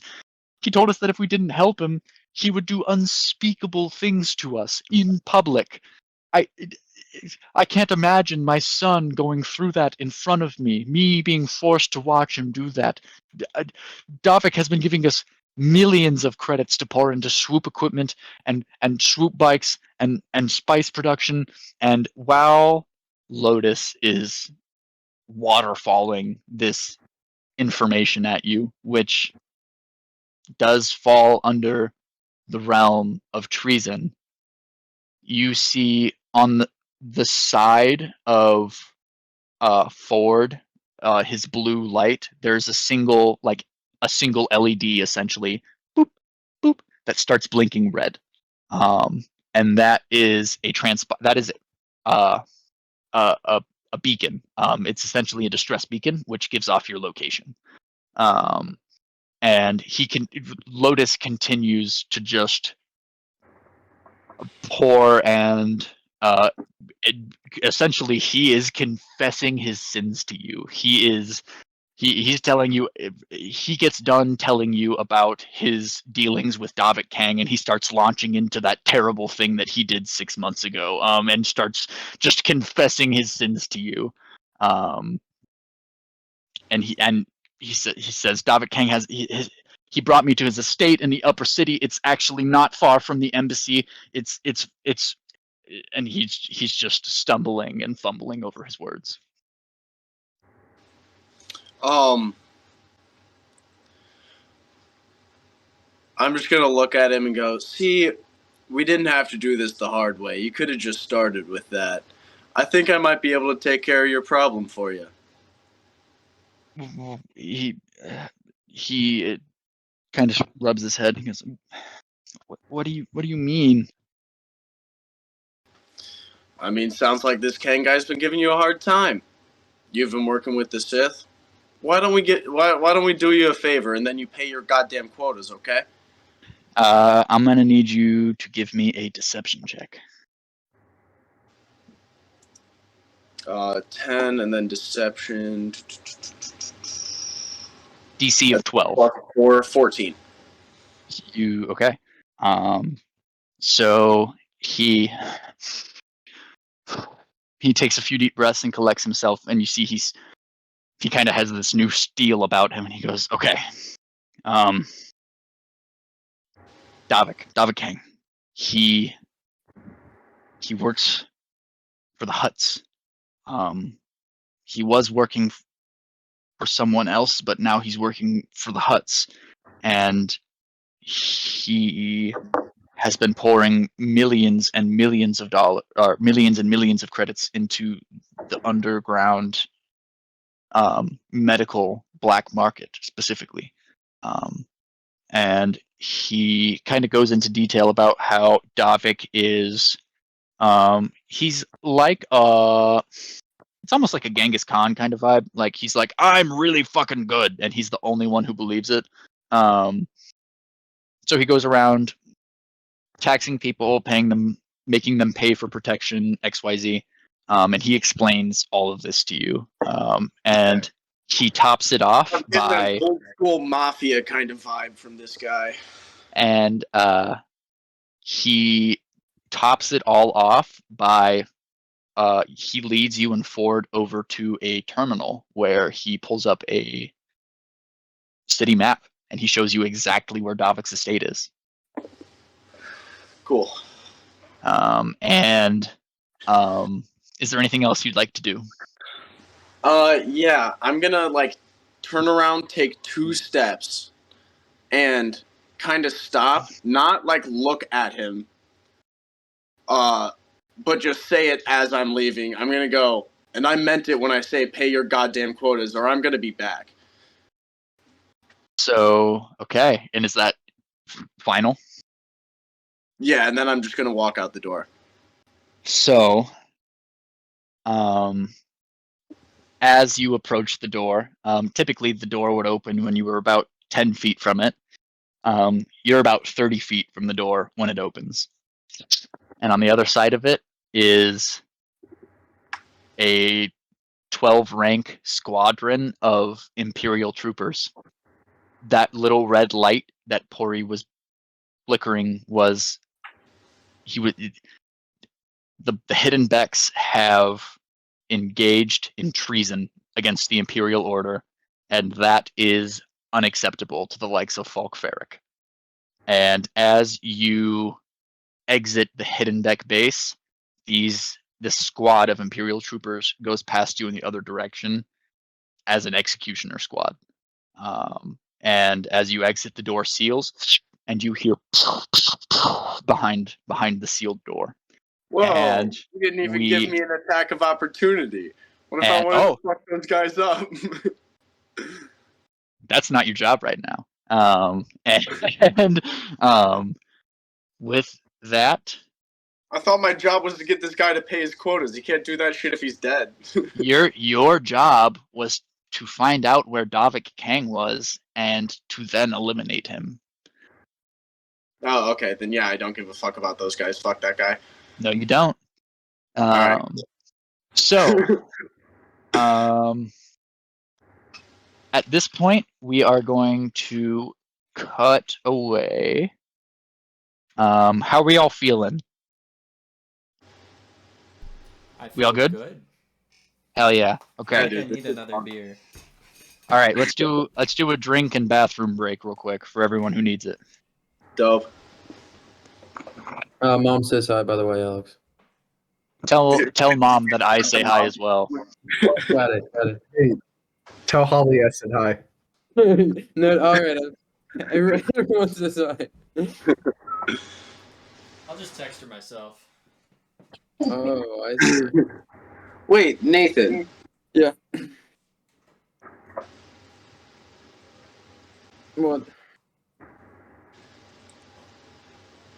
I'm embarrassed to ask. What? Is today your birthday? Today's my birthday. Yeah. Nathan, I today's knew your I was birthday? forgetting Today's my something. birthday. Dude, happy birthday. Happy birthday. Nate, Alex didn't know it was his own brother's birthday.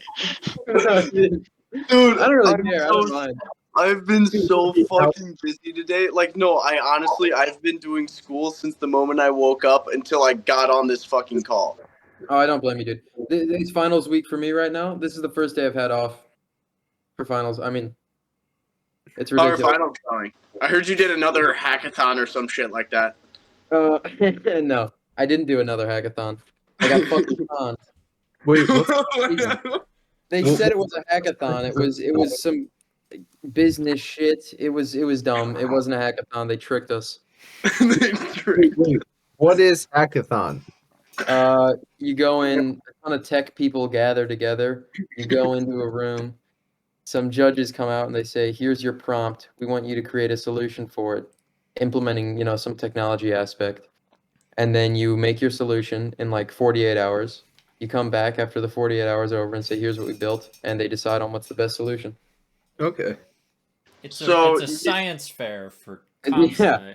It's a science No, fair. Not It's for more humans, like for- it's more like a more boring version of that thing you saw on the Social Network where they did like the two guys had to they had to like chug 2 beers and break into a like website mainframe, and it was like all timed, and like the winner got a job at Facebook.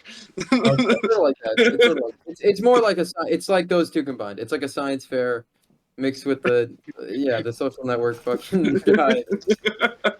Yeah. Faceslap.com. Except instead of beer, it's Adderall. Yeah, Red Bull and Ritalin. Happy birthday, Nathan. I thought you were about to talk. Thank you, Liv. Is I that Liv? appreciate it. Yeah, pretty much. To the alcohol. Hi. Hey, Liv. Hi. Jennifer and everyone's here.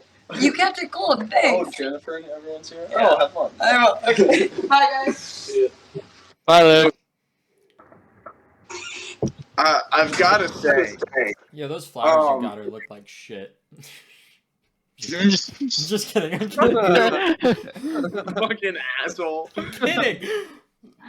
Anyway, what I was gonna say, and I don't mean to suck his dick too much, but Zach, you are killing the Yeah, DMing. you are doing. Dude, Am I? dude, all the names, the fucking Like- storytelling, the roles, bruh. I was You're gonna like suck even your doing dick my after we were done. voice is all good. I love you. I love you This shit's all. Oh, the killer. voices are on point, bro. I've been sitting yeah, here ejaculating for the last 2 hours. that makes me extremely happy. That makes me super happy. Fuck Yeah, yes. I mean, Star Wars I mean, that's is better kinda than anything Disney's put out. Sorry, what? I said this Star Wars is better than anything Disney's put out. that's true. Dude, it was so good. Like 30 minutes in, I started recording the session. Hell yes. True. That makes me happy. Hell yes. Okay. Okay. So Alex, I guess I should technically say Imbo Fa. Imbo Fa leaves the Hiddenbeck outpost as a squad of executioners moves into the outpost. And during our drink and pee break, 30 minutes of in-game time occurred, and we cut 30 minutes into the future at this exact location. Okay, and rounding that final corner when the outpost comes into view is Borlak the Ripper Goldrak, Sarsi Jurun, and Dilo Porton. And as, of course, Sarsi Jurun leaves, where Nathan. Birthday boy. Is he pissing? I bet he's pissing. I was I bet. grilling him on his life. I also have to piss, to be honest. I didn't get it out in my piss break. Dude, I go. was talking to my brother. I forgot it was his birthday. That was more pressing than a piss. My bad. You're good, dude. Do your thing.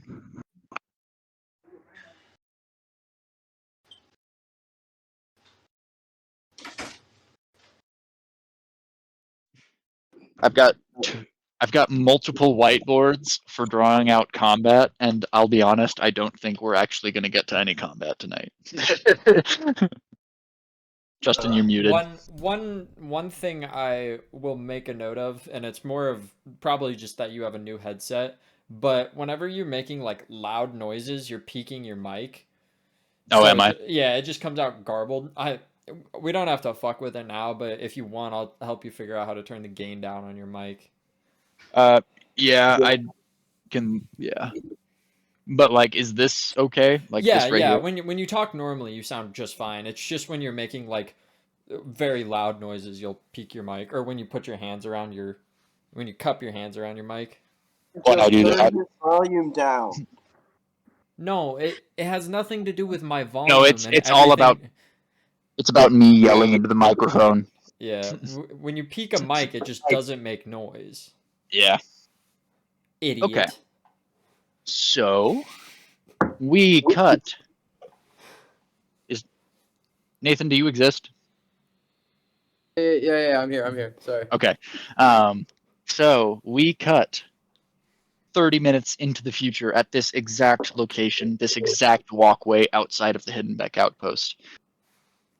Borlak the Ripper Goldrex, Sarsi Juron, and Dilo Porton are working their way towards the outpost. And as they do, Dilo is looking around and he's pointing up at the sky because Sarsi, those warships that you saw earlier that were moving into position, are now fighting. There's a space battle happening above Terrace at the moment, between the Imperial Order and the Republic, and he's pointing that out, and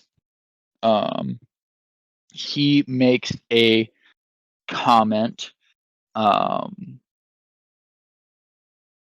about the explosions which occurred not that far from them.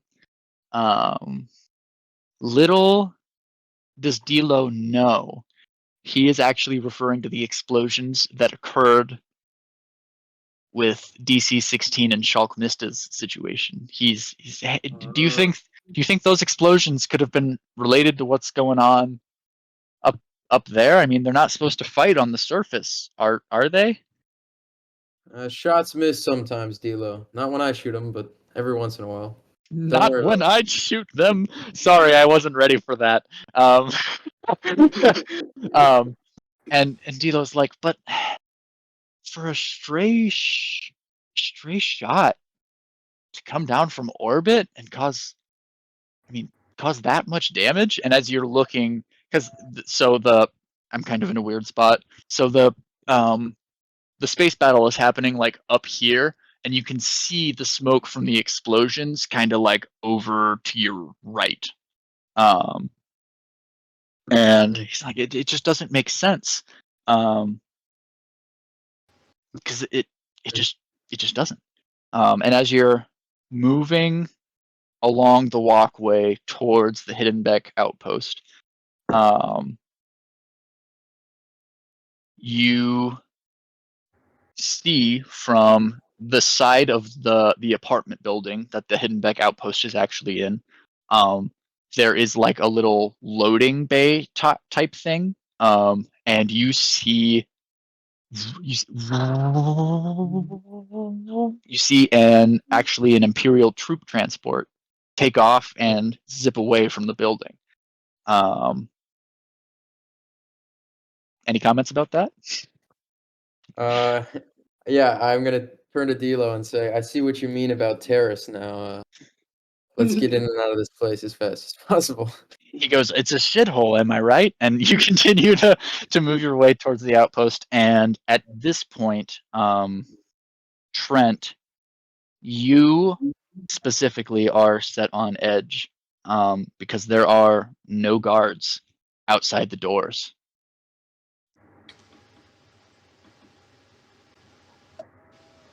This is odd. There's no guards posted up. I wonder where they're at.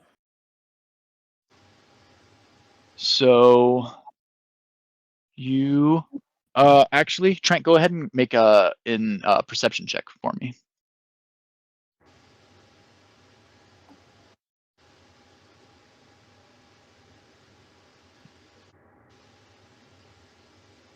Fuck.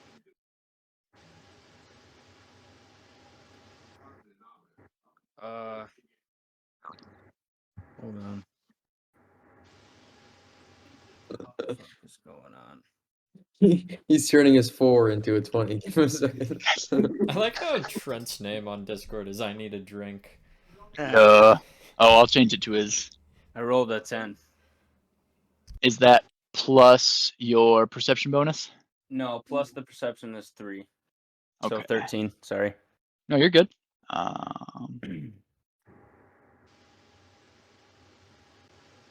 Fucking.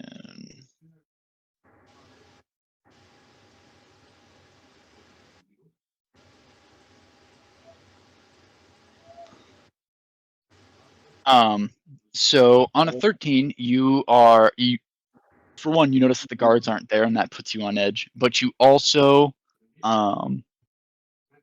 you recognize that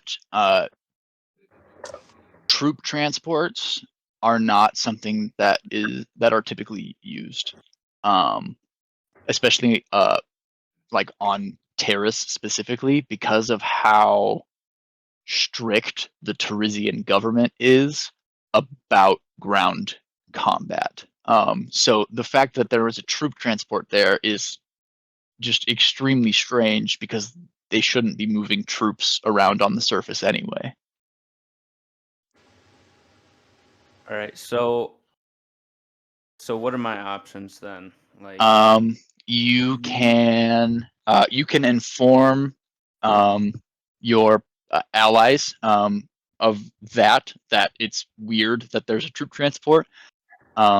You can, as an individual, choose to move ahead and kind of go into the outpost, lead the way yourself.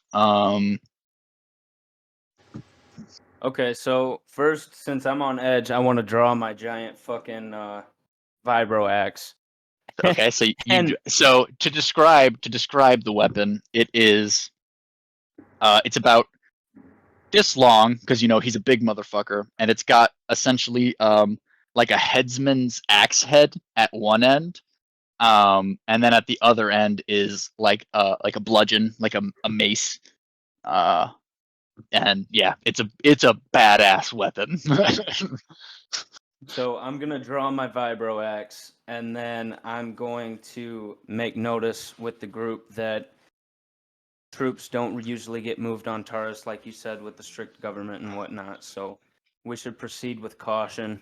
Just keep alert, keep our eyes open, heads on a swivel and whatnot. Okay, and because of that, I am going to give all of you advantage on your next initiative check. Everyone present. So that's Trent and that's Nathan, and it would also be D'Lo. Because you have set everyone on edge. Everyone is ready to respond to things that are happening. So how does that work with my bad feeling perk, where I can move on initiative? How does that work? I don't think this is combat initiative yet.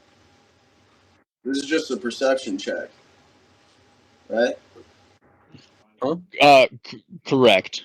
Oh, Well, but That's like when you roll for initiative when it like actually becomes combat.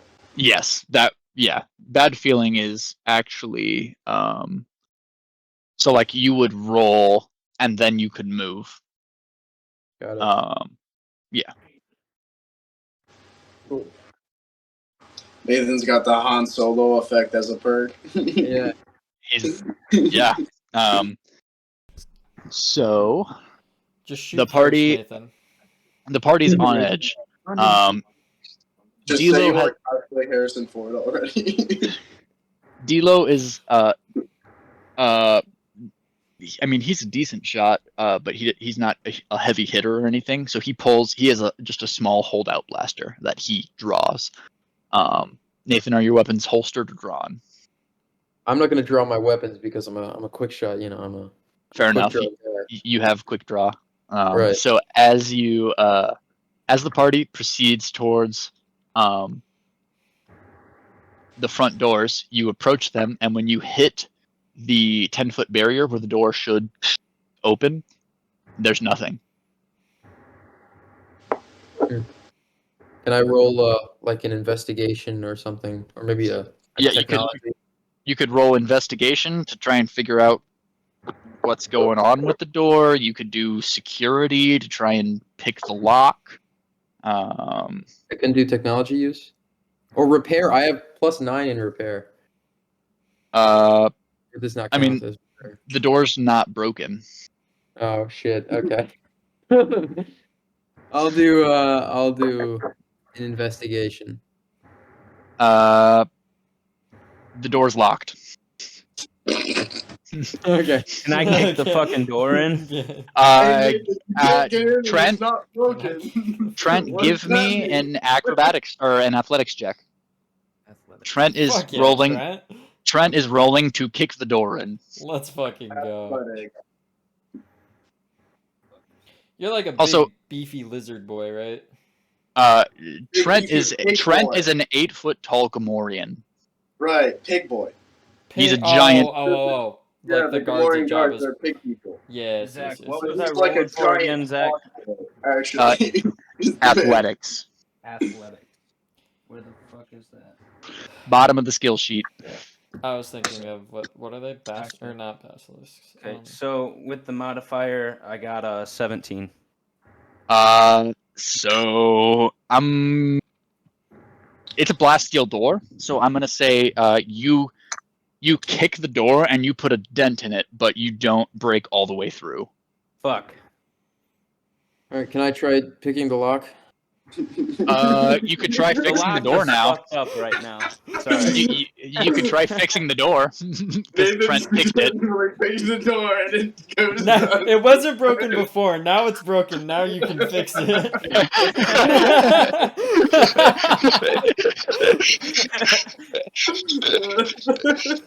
So you can roll security or repair.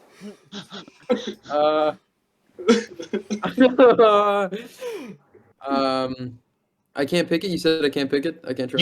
You can pick it, but it's also broken, so you could try and repair it now. All right, Mad man. Dog. I'm gonna repair it just for the bit. I'm gonna. It'd be a lot cooler if you Go did. go ahead and do a roll for me. D20. Yes, sir. It's a DC of we'll call it a DC of 14. Well, it's 12 plus I have a 9 in repair, so that's 21. So you you have a fusion cutter in your inventory, don't you? Dude, this it's like what I do at my actual job. Inventory. No, I have 2 med packs. No, I do have a fusion cutter. Yeah. Hell yeah. So you pull your fusion cutter from your inventory, and it's in your equipment. My bad. And you make a super clean cut around the edge of the dent and the lock mechanism for the door. So you pull the panel off, and you can see the electronic lock mechanism. And when Trent kicked the door, there's actually like a little rod that went in between. It got shoved in between 2 of the gears, and repairing it is as simple as pulling that out and shoving the panel back on. But as soon as you pulled that broken rod out of those gears, something in the door had a fucking seizure, and it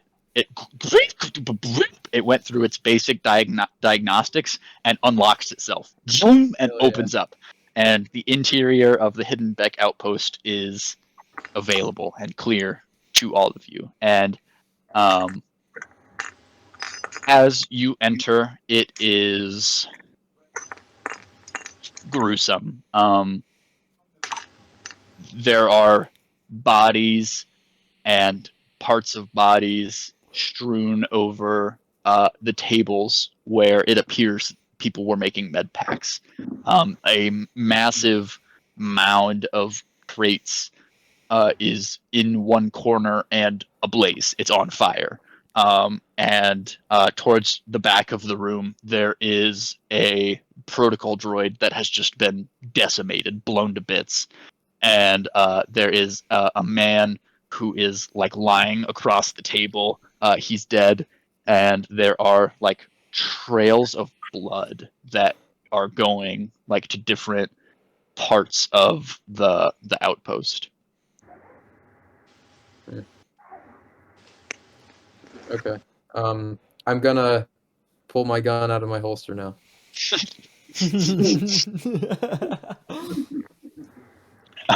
All right. Sarsi pulls the heavy blaster from its holster. Dilo is like you can see he's not like his gun is by his side, and you can see he's trying to process like what happened here. Borlak, what are you doing in this moment?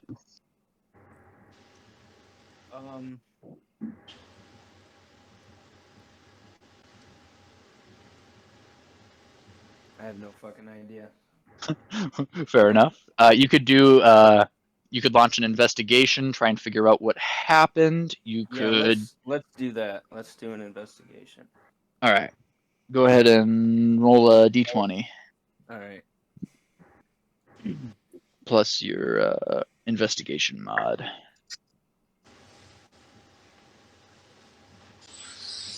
So 14.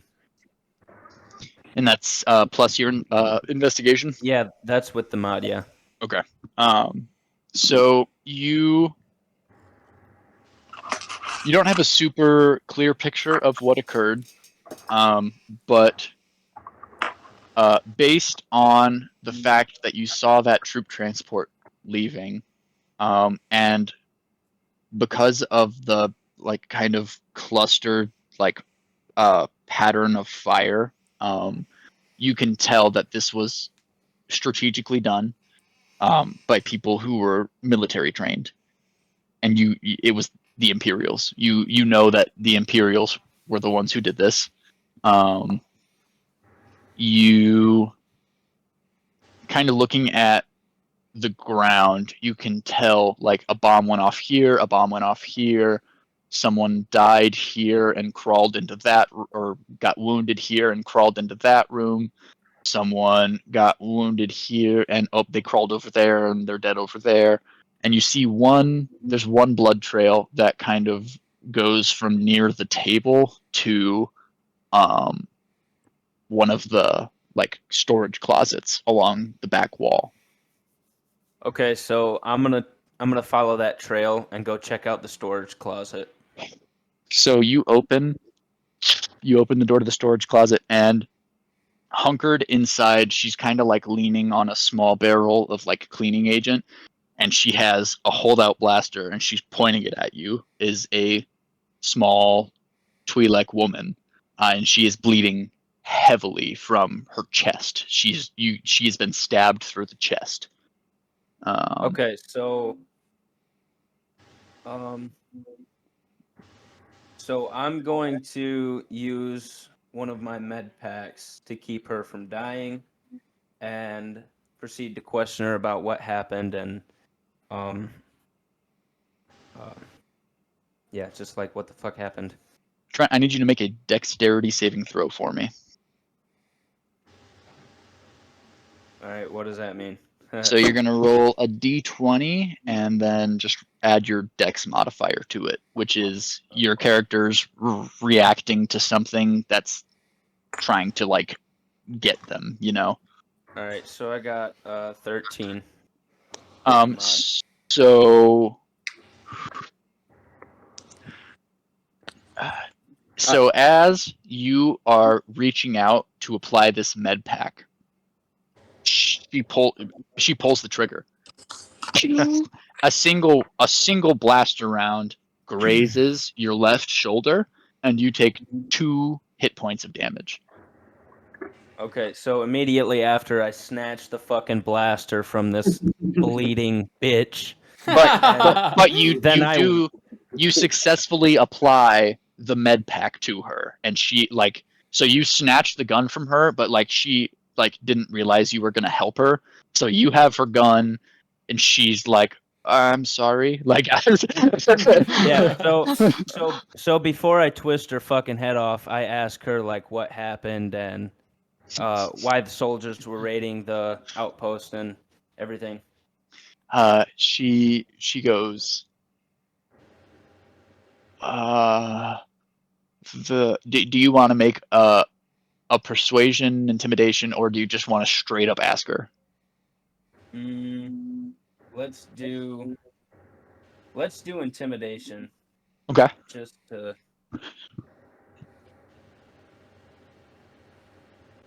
So. Oh shit. So with the mod, that's a 27. Holy shit. So you kind of puff your chest and flex your muscles, and you turn into the Ripper. And she is shook. She's shook. That's it, to her core. And she just begins spouting.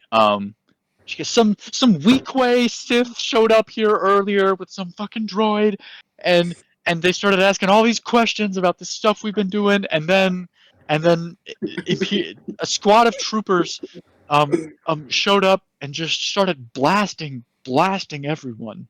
And they kept asking about Davik Kang.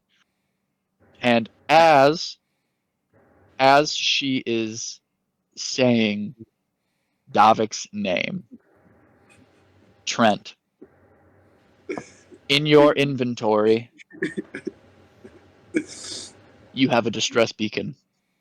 Yo, that distress beacon is linked to a beacon that Borgrop has, your number 2. Yep. That beacon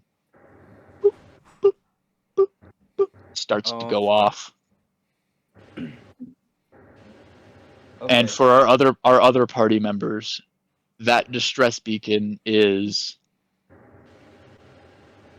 an emergency signal. It is something is happening with the clan. Get back now. Yeah, so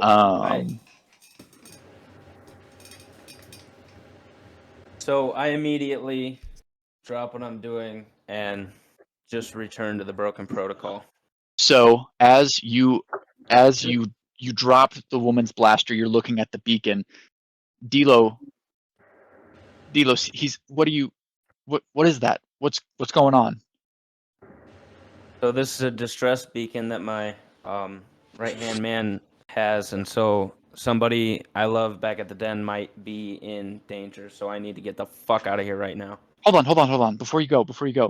And he points over, and in one corner, kind of tucked behind some tables where you couldn't see, there are 3 swoop bikes. And Sarsi, you could slice into those swoop bikes and turn them on and get back to the den way faster than just walking. But Alright, you would have to roll the technology use. right. I'm gonna.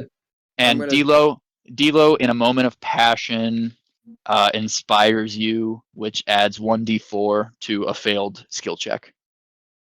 I'm gonna ask first. I'm gonna ask I'm gonna take Zuko the out. Ripper. I'm gonna say, do you think you need our help back at the Broken Protocol? Because we got a job here. We got to find Dovik King. You know, we got to know where he's at. He's the And guy. Well, Dilo interrupts you. He goes, Sarsi, it could be his kids. Damn kids. well, All and right. then I respond with, for all we know, it could be something to do with Dovahkiin back at the den because he works for the Huts like I do. Okay. What'd that woman say?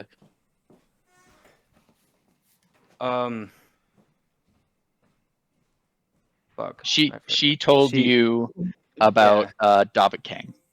Yeah, she Alright. said that the troopers came in blasting and throwing grenades and shit and interrogating about Dovahkiin. Well, that's progress, I guess. Let's go see if I can fix up the bikes. So you move to the swoop bikes, and you're not entirely familiar with them. You never worked on anything this small per se. You've always been working on bigger ships, but it's still you're familiar with the systems and how they work and communicate with each other. So go ahead and just give me a straight technology use check. Yeah, this is technology use, not repair. This would be, they're not broken. You're trying to hack into their systems to get them to start. All right, that's it's a 9. Do it with advantage. Okay, got it. Sweet. All right. That is a 21. How convenient. So you begin to you get each of the swoop bikes to fire up relatively easily, and the party clambers onto their own respective swoop bikes, and they zip towards the broken protocol across the lower city. So at this point, we are going to be cutting away once more. For all of my Midwest folks, how are we feeling? It's almost 11 o'clock. Yeah, I'm probably not going to be able to hang much longer, dude. Okay. We do got work tomorrow. Yeah. I think this is a really good stopping point. At least for tonight. Okay. Dude, shit is getting fucking hectic Shit is going Yeah, fuck you, down. Alex. What the hell, man? Evil. Evil. We got Just doing my dead. job. We got Yeah. wiped out outposts. We got